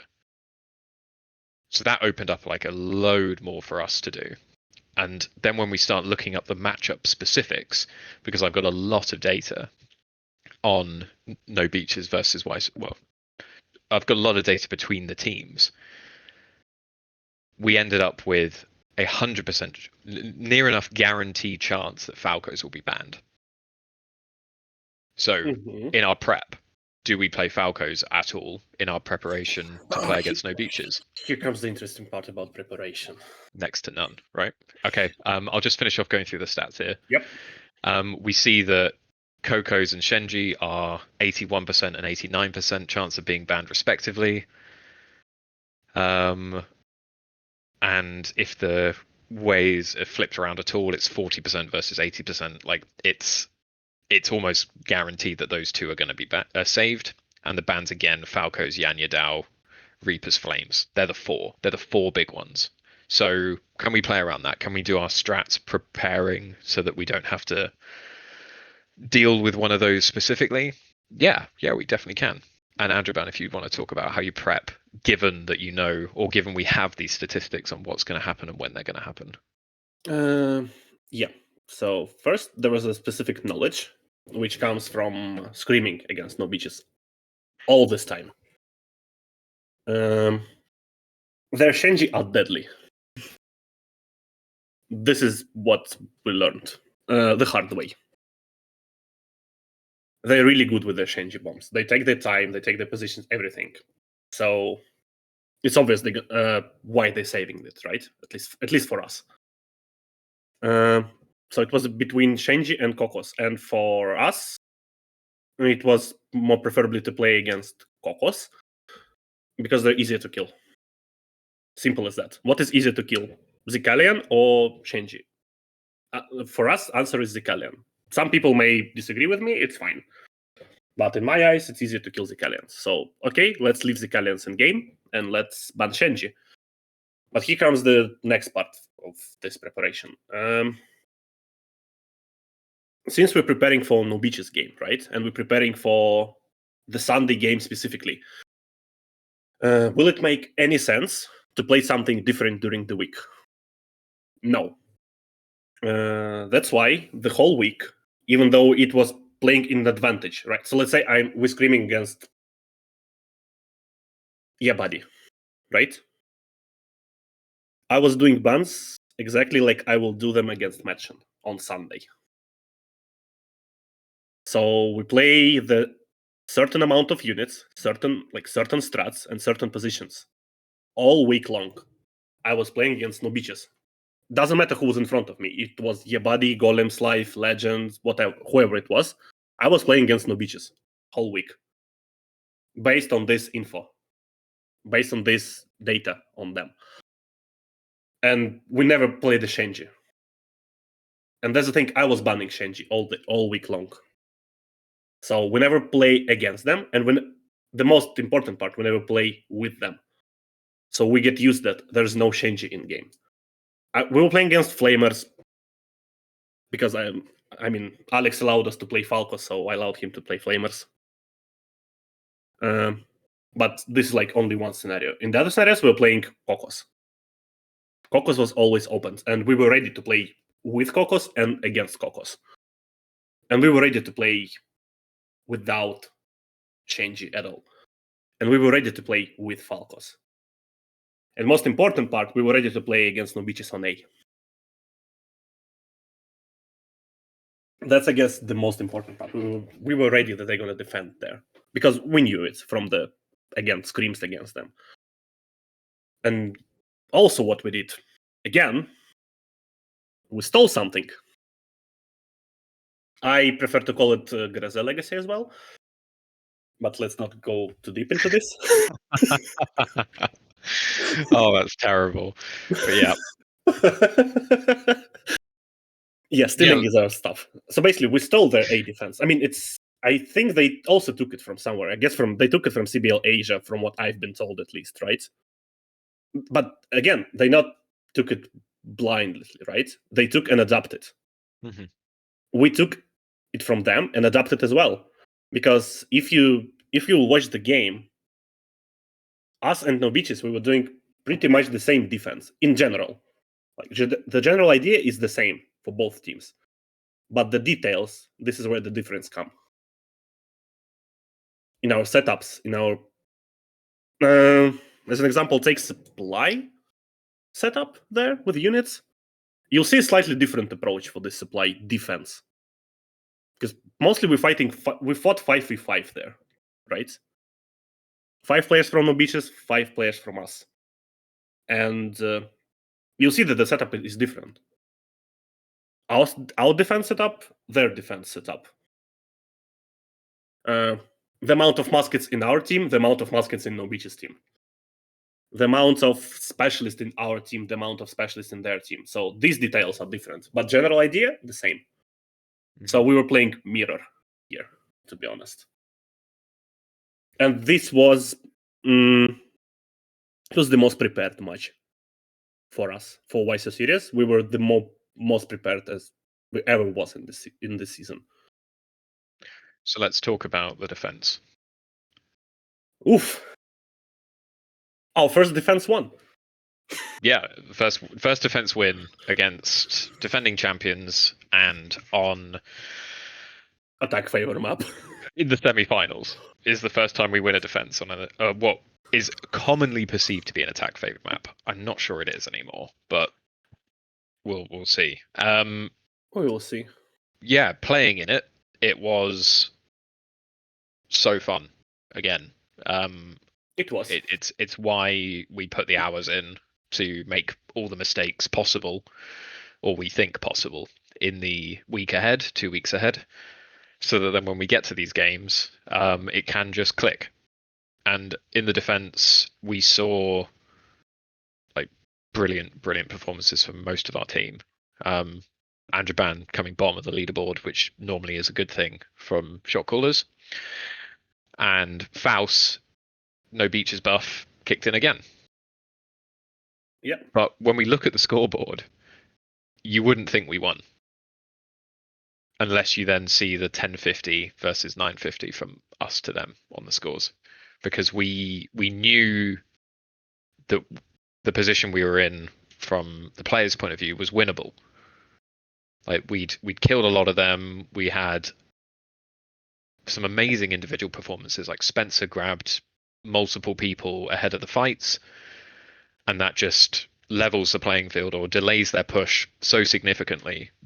I think for one of the first times in a really long time, we'd won the Arty fight. Mm-hmm. Somehow we don't tend to do that in scrims, and we ended up winning. And it was one of the most hype things to be part of. And I've watched Unsteady stream, and it was a hype thing to be watching there as well. I can almost hear him standing up in his chair. I don't know if you've watched it back, Andrulban, but what was that like as a shot caller? I watched it from different perspectives. I watched it on Unsteady's stream. I watched it in November stream, so Russian caster. I watched it on French cast as well. I didn't get a word from there, but like the emotions behind it, I can feel it. And then again, it's like slightly different points of view on every stream, of course, right? Because that's also the thing about the map. I watched the Unsteady stream, but I can't see everything because the map is big. Because there's engagement on supply, there's engagement on A, there's guys moving here, guys moving there, Spencer grabbing someone's dying, someone's moving. There's a lot of points of action at the same time. So that's why I rewatched it multiple times. As a shot caller, it was... In the beginning, it was one of the most chill games. For me, as a shot caller. In the end, it was one of the most stressful games. Because, I mean, I exponentially grow from like absolutely chill guy to absolute madman screaming. I guess Raffle posted the video in our Discord, like the last minute and a half of the fight. This is where the volume goes on. This is where the nerves goes on. Yep. And this is where the pad goes under the water. Please check out Unsteady's Twitch channel. I have clipped it, and Unsteady has actually pinned it as one of his most important clips. So please go watch what we're referring to by under the water there. Yeah, so basically all the team going on the point to die, Pad is going under the water to die. Shout out, Pad. He just jumped off the bridge. Best person ever. But yeah, we also got an addition for this game. We got Raffle. Yes, Ruffle then joined. Context, Ruffle and I played in No Beaches for a long time together, and he'd been helping out in a similar-ish role to what I'd been doing on the coaching front for a couple of weeks. Share experience. Let's call it this way. Yep, and then the attack. I say Oof. with falling shoulders. Okay, let's divide it then, because for me it was two part of the attack, because defense was like one full game for me, the whole piece, Mhm. while the attack I can divide into parts because it was two different games inside one. I mean, let's see if we've got post-battle analysis of the No Beaches game. We do. We definitely do. It's so many no beaches stats and your body stats. Yeah, it's kind of annoying. It is. I've got it here. So it was 7 minutes of constant fighting, near enough. And we lost pretty much every fight in terms of how many units we lost. On the defense, yeah. On the defense, but we ended up winning. On timer. But yeah, we played the timer. I mean, from what I recall, they were not really prepared for it. No, I don't think they were. Because most of the teams, they're not doing this defense at all. So it's hard to prepare for it. To attack it. While we were preparing it from day one, Merchant showed it to us. Good. Yep. We were highly preparing for this. And so going for attack. So let's go for the first part of attack, right? The controlled one. So we took a lot of our time to prepare this attack on A, because when we engaged, we pushed at 5 minutes at clock left. So it was only 5 minutes to take point A, and we we lost RT war. Normal for us. I still don't get how we're losing 2 versus 5 Kulfs, but it's fine. So yeah, but the Falcons are in game, which is fine for us, which means we can destroy the breaches, right? Yes, we do. We can, and we did. So basically, we can open as many attack points for ourselves as we want. So, and we were preparing for this. We got the attack plan for it. We got basically some of Nobich's players fly. He said that we attack from 2 sides, which is wrong because we attack from 3 sides. I got a small group going from the back all the time. So basically, yeah, we were prepared as possible for this defense, and we took A from them. Yeah, I think we took it reasonably comfortably. Pretty comfortable. It was nothing special. No one was going mad. Everything was pretty much controlled. At this point, everything was really, really controlled. And it was pretty clean. I guess we got like 100, 150 units advantage after this. Yep. And basically, we're going for the B point and last point fights, most likely, which is more comfortable for attackers, from my perspective. Because as an attacker, if A defense is performed properly, this is the most uncomfortable place to attack. Mostly because you're on the timer, to be honest. Yeah.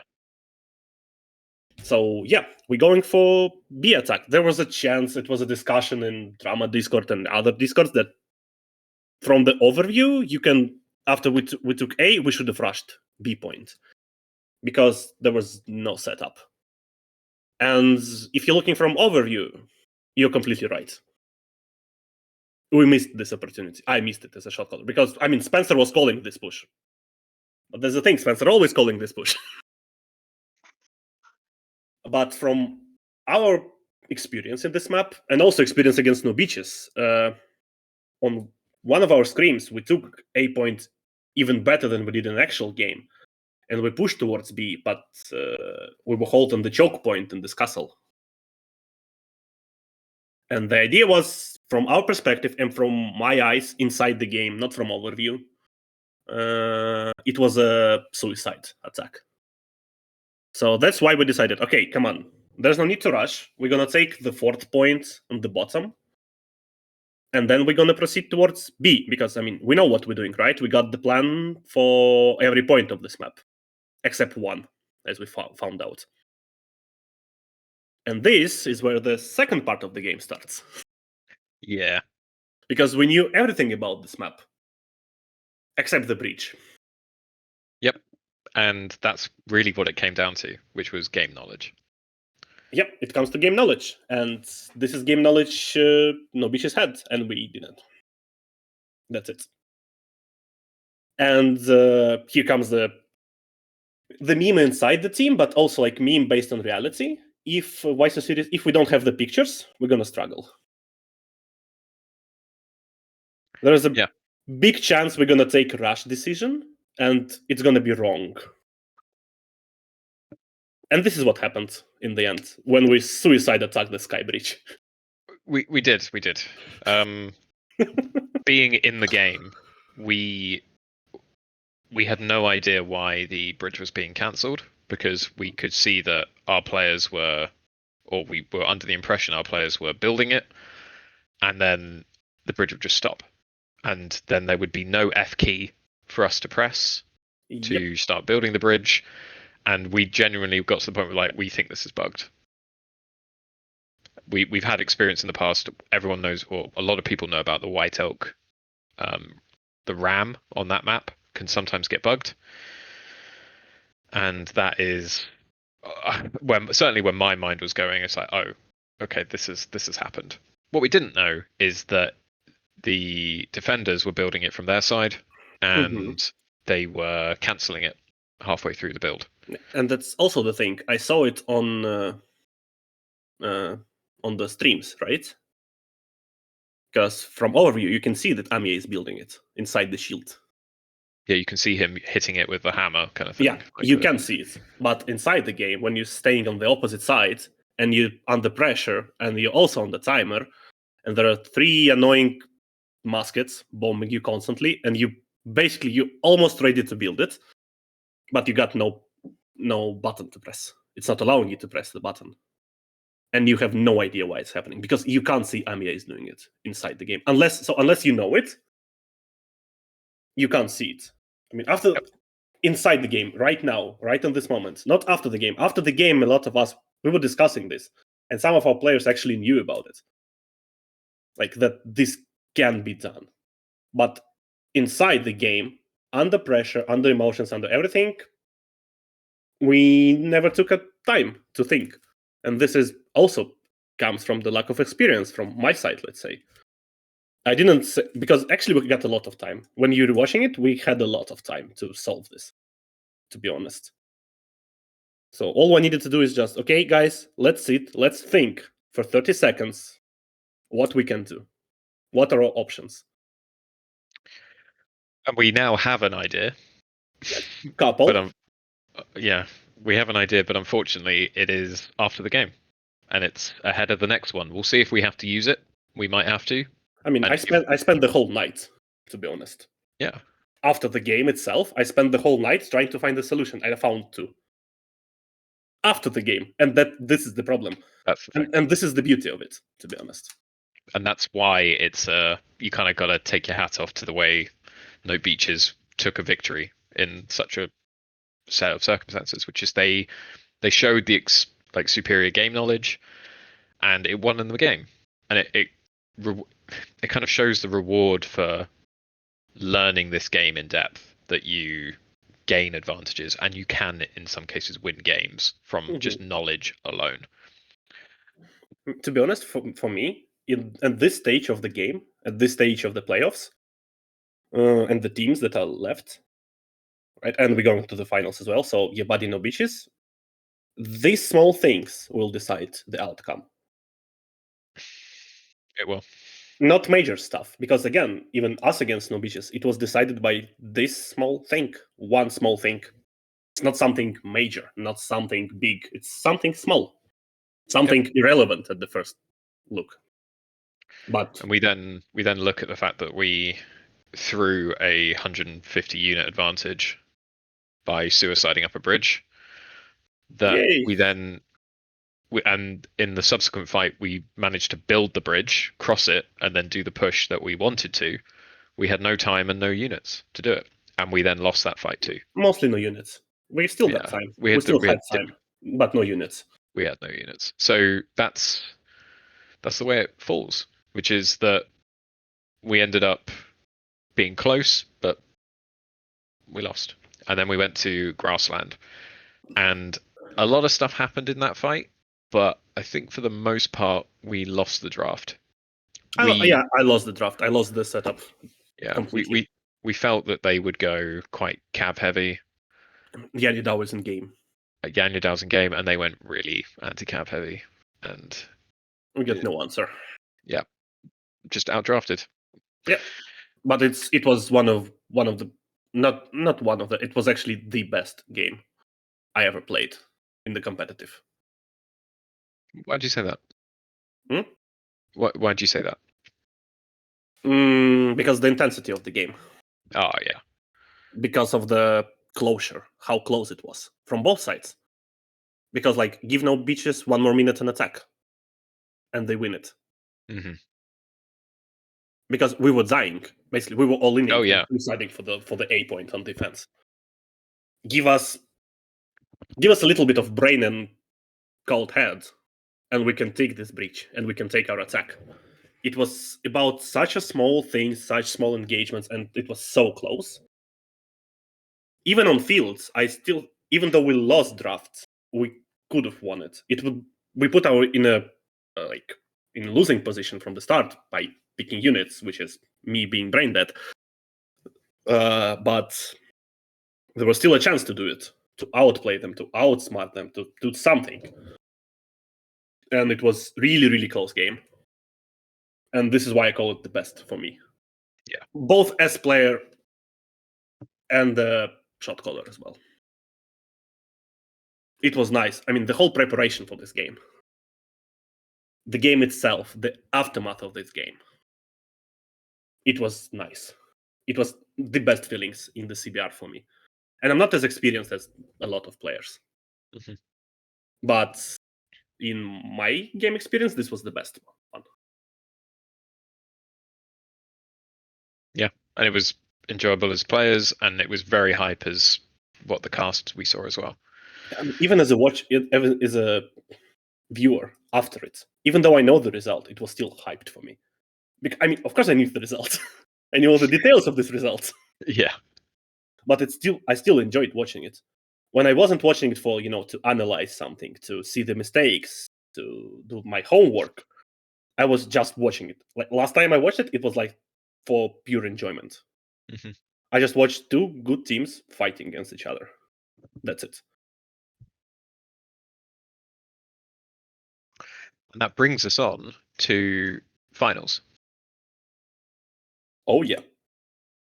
So this is where let's kind of show off what the AI has done, or what my AI program has created.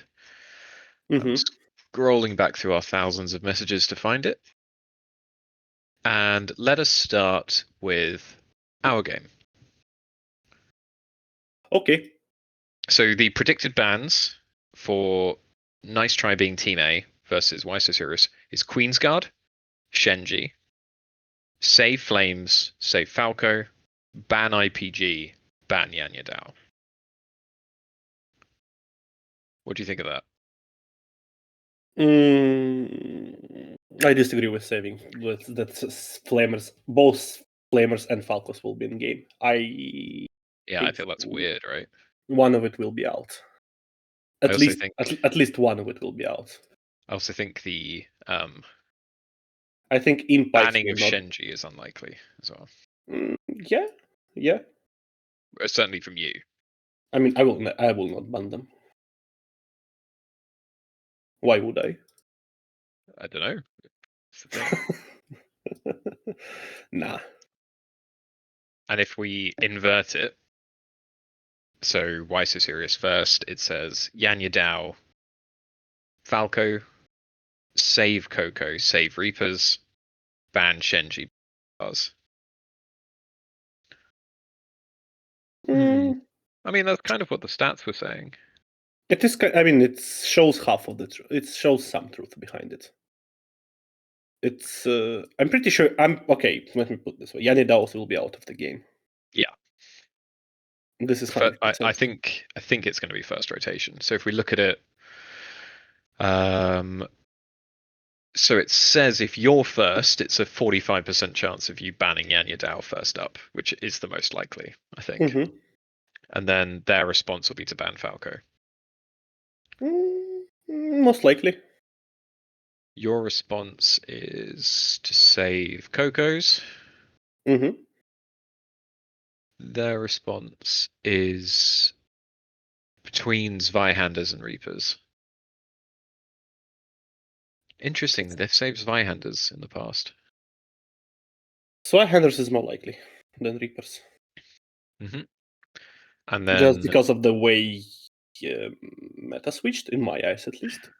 And then they are quite likely to ban Shenji, apparently. Fine. And then your response would be to ban Hussars. I think that doesn't sound terrible, does it?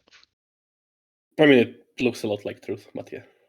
Yeah. To be honest, it looks a It's lot just like the Reapers. Truth. The Reapers we're a bit curious about. Maybe there's Zweihanders instead of Reapers. No, I mean, that's the thing. The Reapers were banned or saved a lot during the beginning of the season, right? So this is where this data come from. So it does influence. And Queen's Knights didn't exist back then. Yep. So I will be aiming for Queens appear somewhere in this picks, in the saves or bans. In this game, at least. I think they will. But if we flip it round, if Nice Try go first, it's very, very close between Madao and Queen's Knight, who they'll ban. There's also a chance they'll ban Falco. So it's Falco, Madao, Queen's Knight.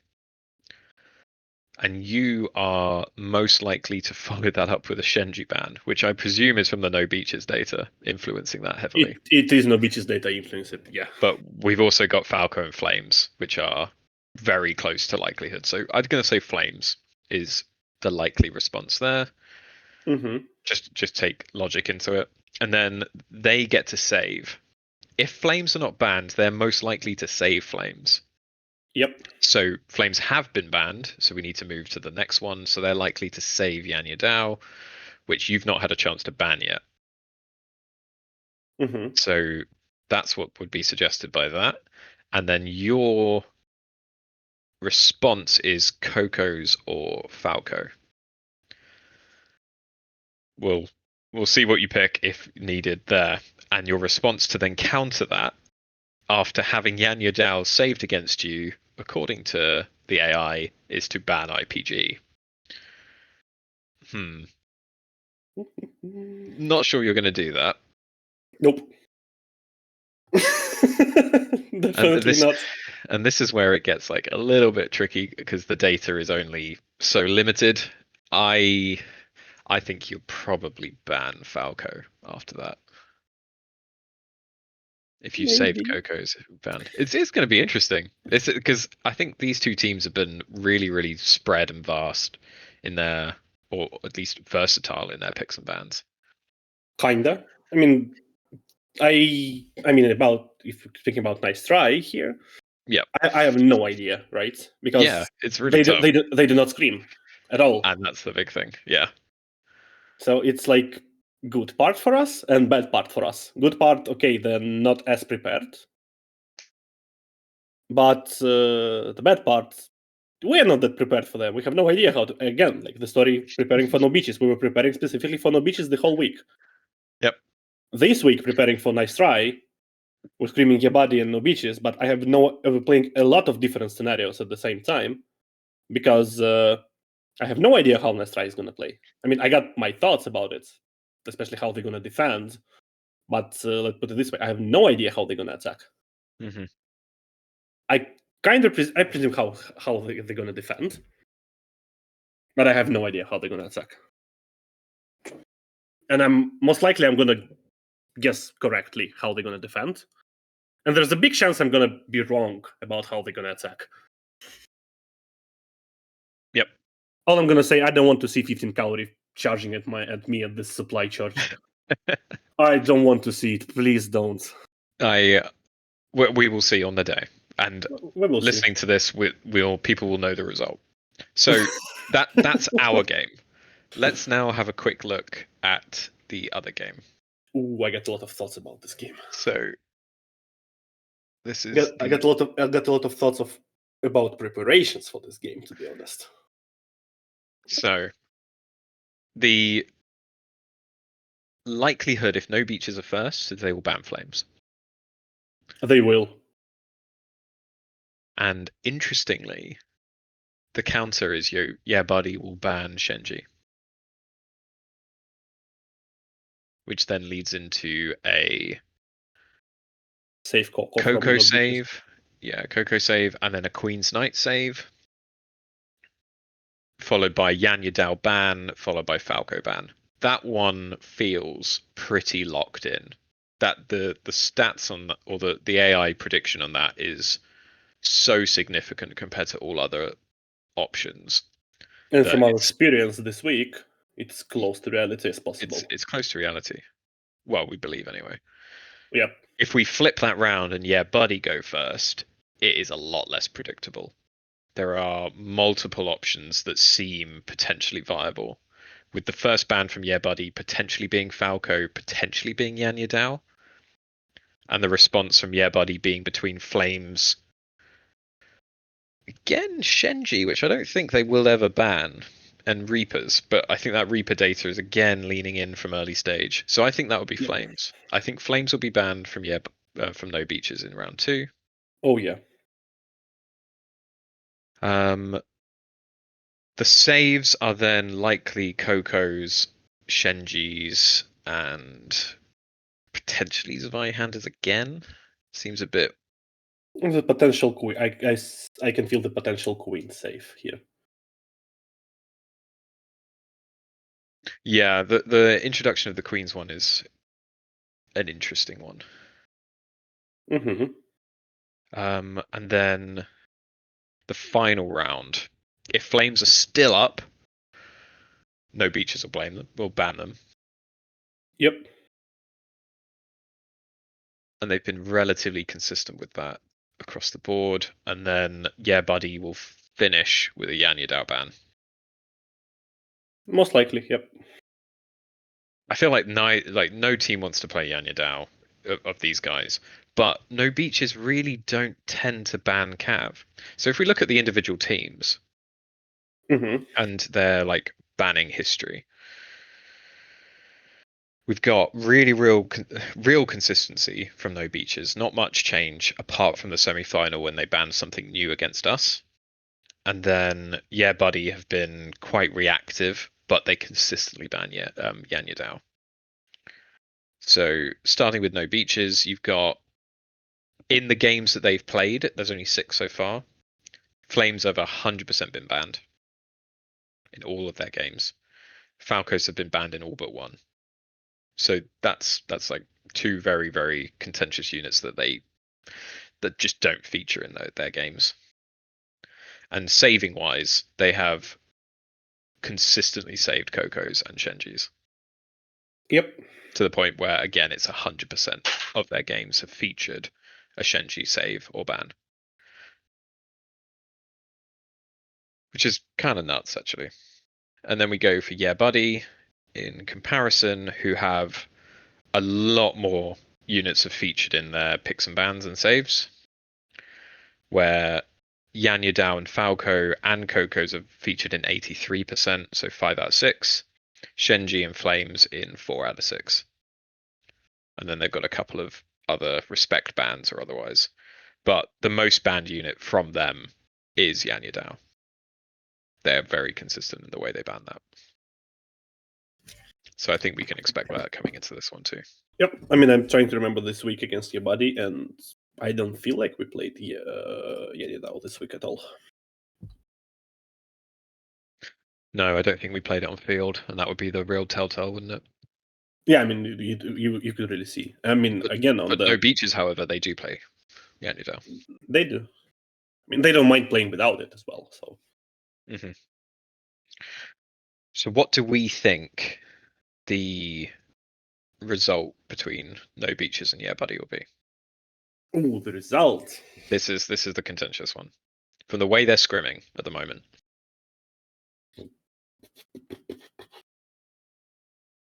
I'll stick my neck out. Yeah, buddy, are scrimming better than No Beaches. They do, and there's a reason for it. And this is what crosses my mind. This is what I want to say about it that I'm sure about. Your body is more prepared for this final than No Beaches. Simply because basically there are 3 teams screaming right now, right? So there are 4 teams in the finals, and 3 of them are screaming. So Nice Try and not screaming at all. So it's basically us, So No jealous. Beaches. So jealous of Nice Try. Yeah, me too. So it's us, No Beaches, and Your Body, right? And the thing is, 2 teams are a little bit similar between each other. It's us and No Beaches. We're different, but we're similar at the same time. Your Bodies stay a bit on the side from these 3 teams in the game style and the way we play, the way we approach the game, right? This is why Your Body got better preparation because they're playing against us, which is like kinda No Beaches game style as well. A lot of similarities in it, at least. Well, while No Beaches is playing against us, we're not playing similar to Your Body. We're playing differently from Your Body a lot. That's why the preparation from Your Body side will be better for this. But I'm still gonna go for 3-1 No Beaches. Oh. Go 3-1. You think they'll adapt? They will. Yeah, I think they adapt faster, much faster. Mm-hmm. For this. That's for sure. From what I saw, they adapt faster. I'm gonna go with 3-2 to you, No Beaches. Ooh. I think it will go all the way. You want to go for the field? Okay. I don't want to. I just think it will. And I think there's a really strong chance of it being a like one team going 2-0 up and then the other team winning 2-0 return. What I think we're gonna see the reverse of this map. Everyone considers this map as an attack favor. I think the teams will be winning mostly on defense for some reason.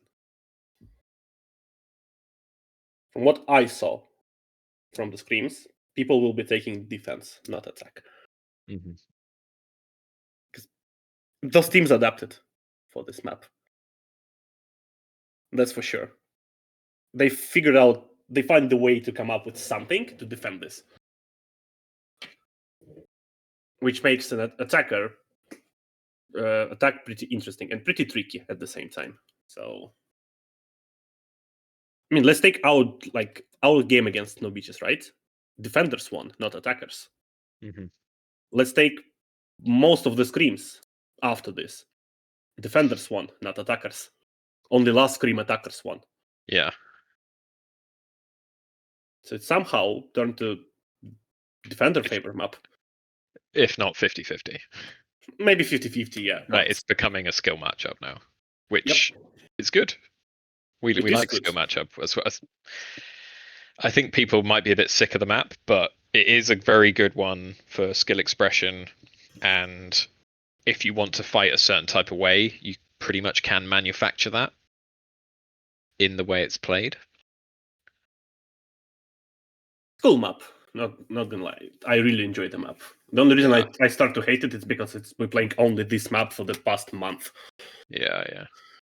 I mean, we even start to get it in the sieges. So yesterday when we finished double scream, so we screamed Your Body, then we instantly screamed No Beaches, and then we played 3 sieges. 2 of them were war. Oof. I'm like, oh my god, no, please.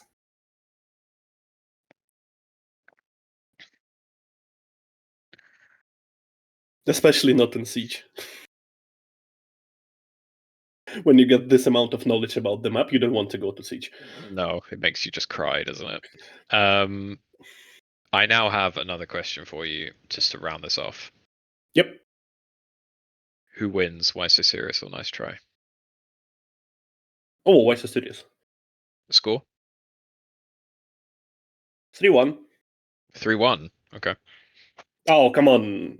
Can I say this at least one bad word during the podcast? Yeah, go for it. I mean, it's why so serious. We're gonna fuck up once at least. So true. We will Oh, find our way. and the way we are scrimming, if it gets to field, we lose.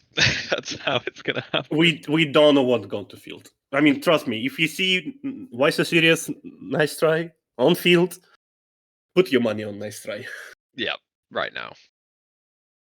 after the game. Yeah, good After- advice. Yeah, true. I'm just gonna go to bookies and put that bet on right now. Yeah, sure. Um, I mean, I think 3-1. I actually think 3-1. I think there's a potential for 3-0, but I think 3-1 is more realistic. But we have to be completely honest and say the semi-final from Nice Try, we saw very little from them. We saw really little, which is what Like, we prepared for. We saw some really, really good things from them, but then some also very uncharacteristic things. So we'll see. I just hope it's another good game, and that's all we ask for. Oh yeah, that's for sure. On that note, Andrulban, thank you very much for your time. That was way longer than we intended, but that's always how this happens. And I will let you go. Thank you very much, and I'll see you on Sunday. Yeah, And thanks for having me. And I'll go to and prepare for another year buddy scream, which you're not gonna attend. I'm not going to attend. No, so I got -1 musket again. Let me Always. check. Okay, so at least Overdog is here. Yay! At least Overdog. Nice. Oh, and okay. Faust is unbanned and probably unbenched.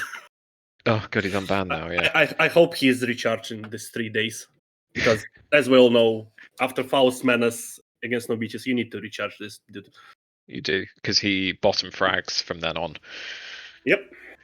He'll go 8 matches of bottom and then 2 matches of top. Okay. Thank you. Thanks everyone for listening, and we'll see you in the next one.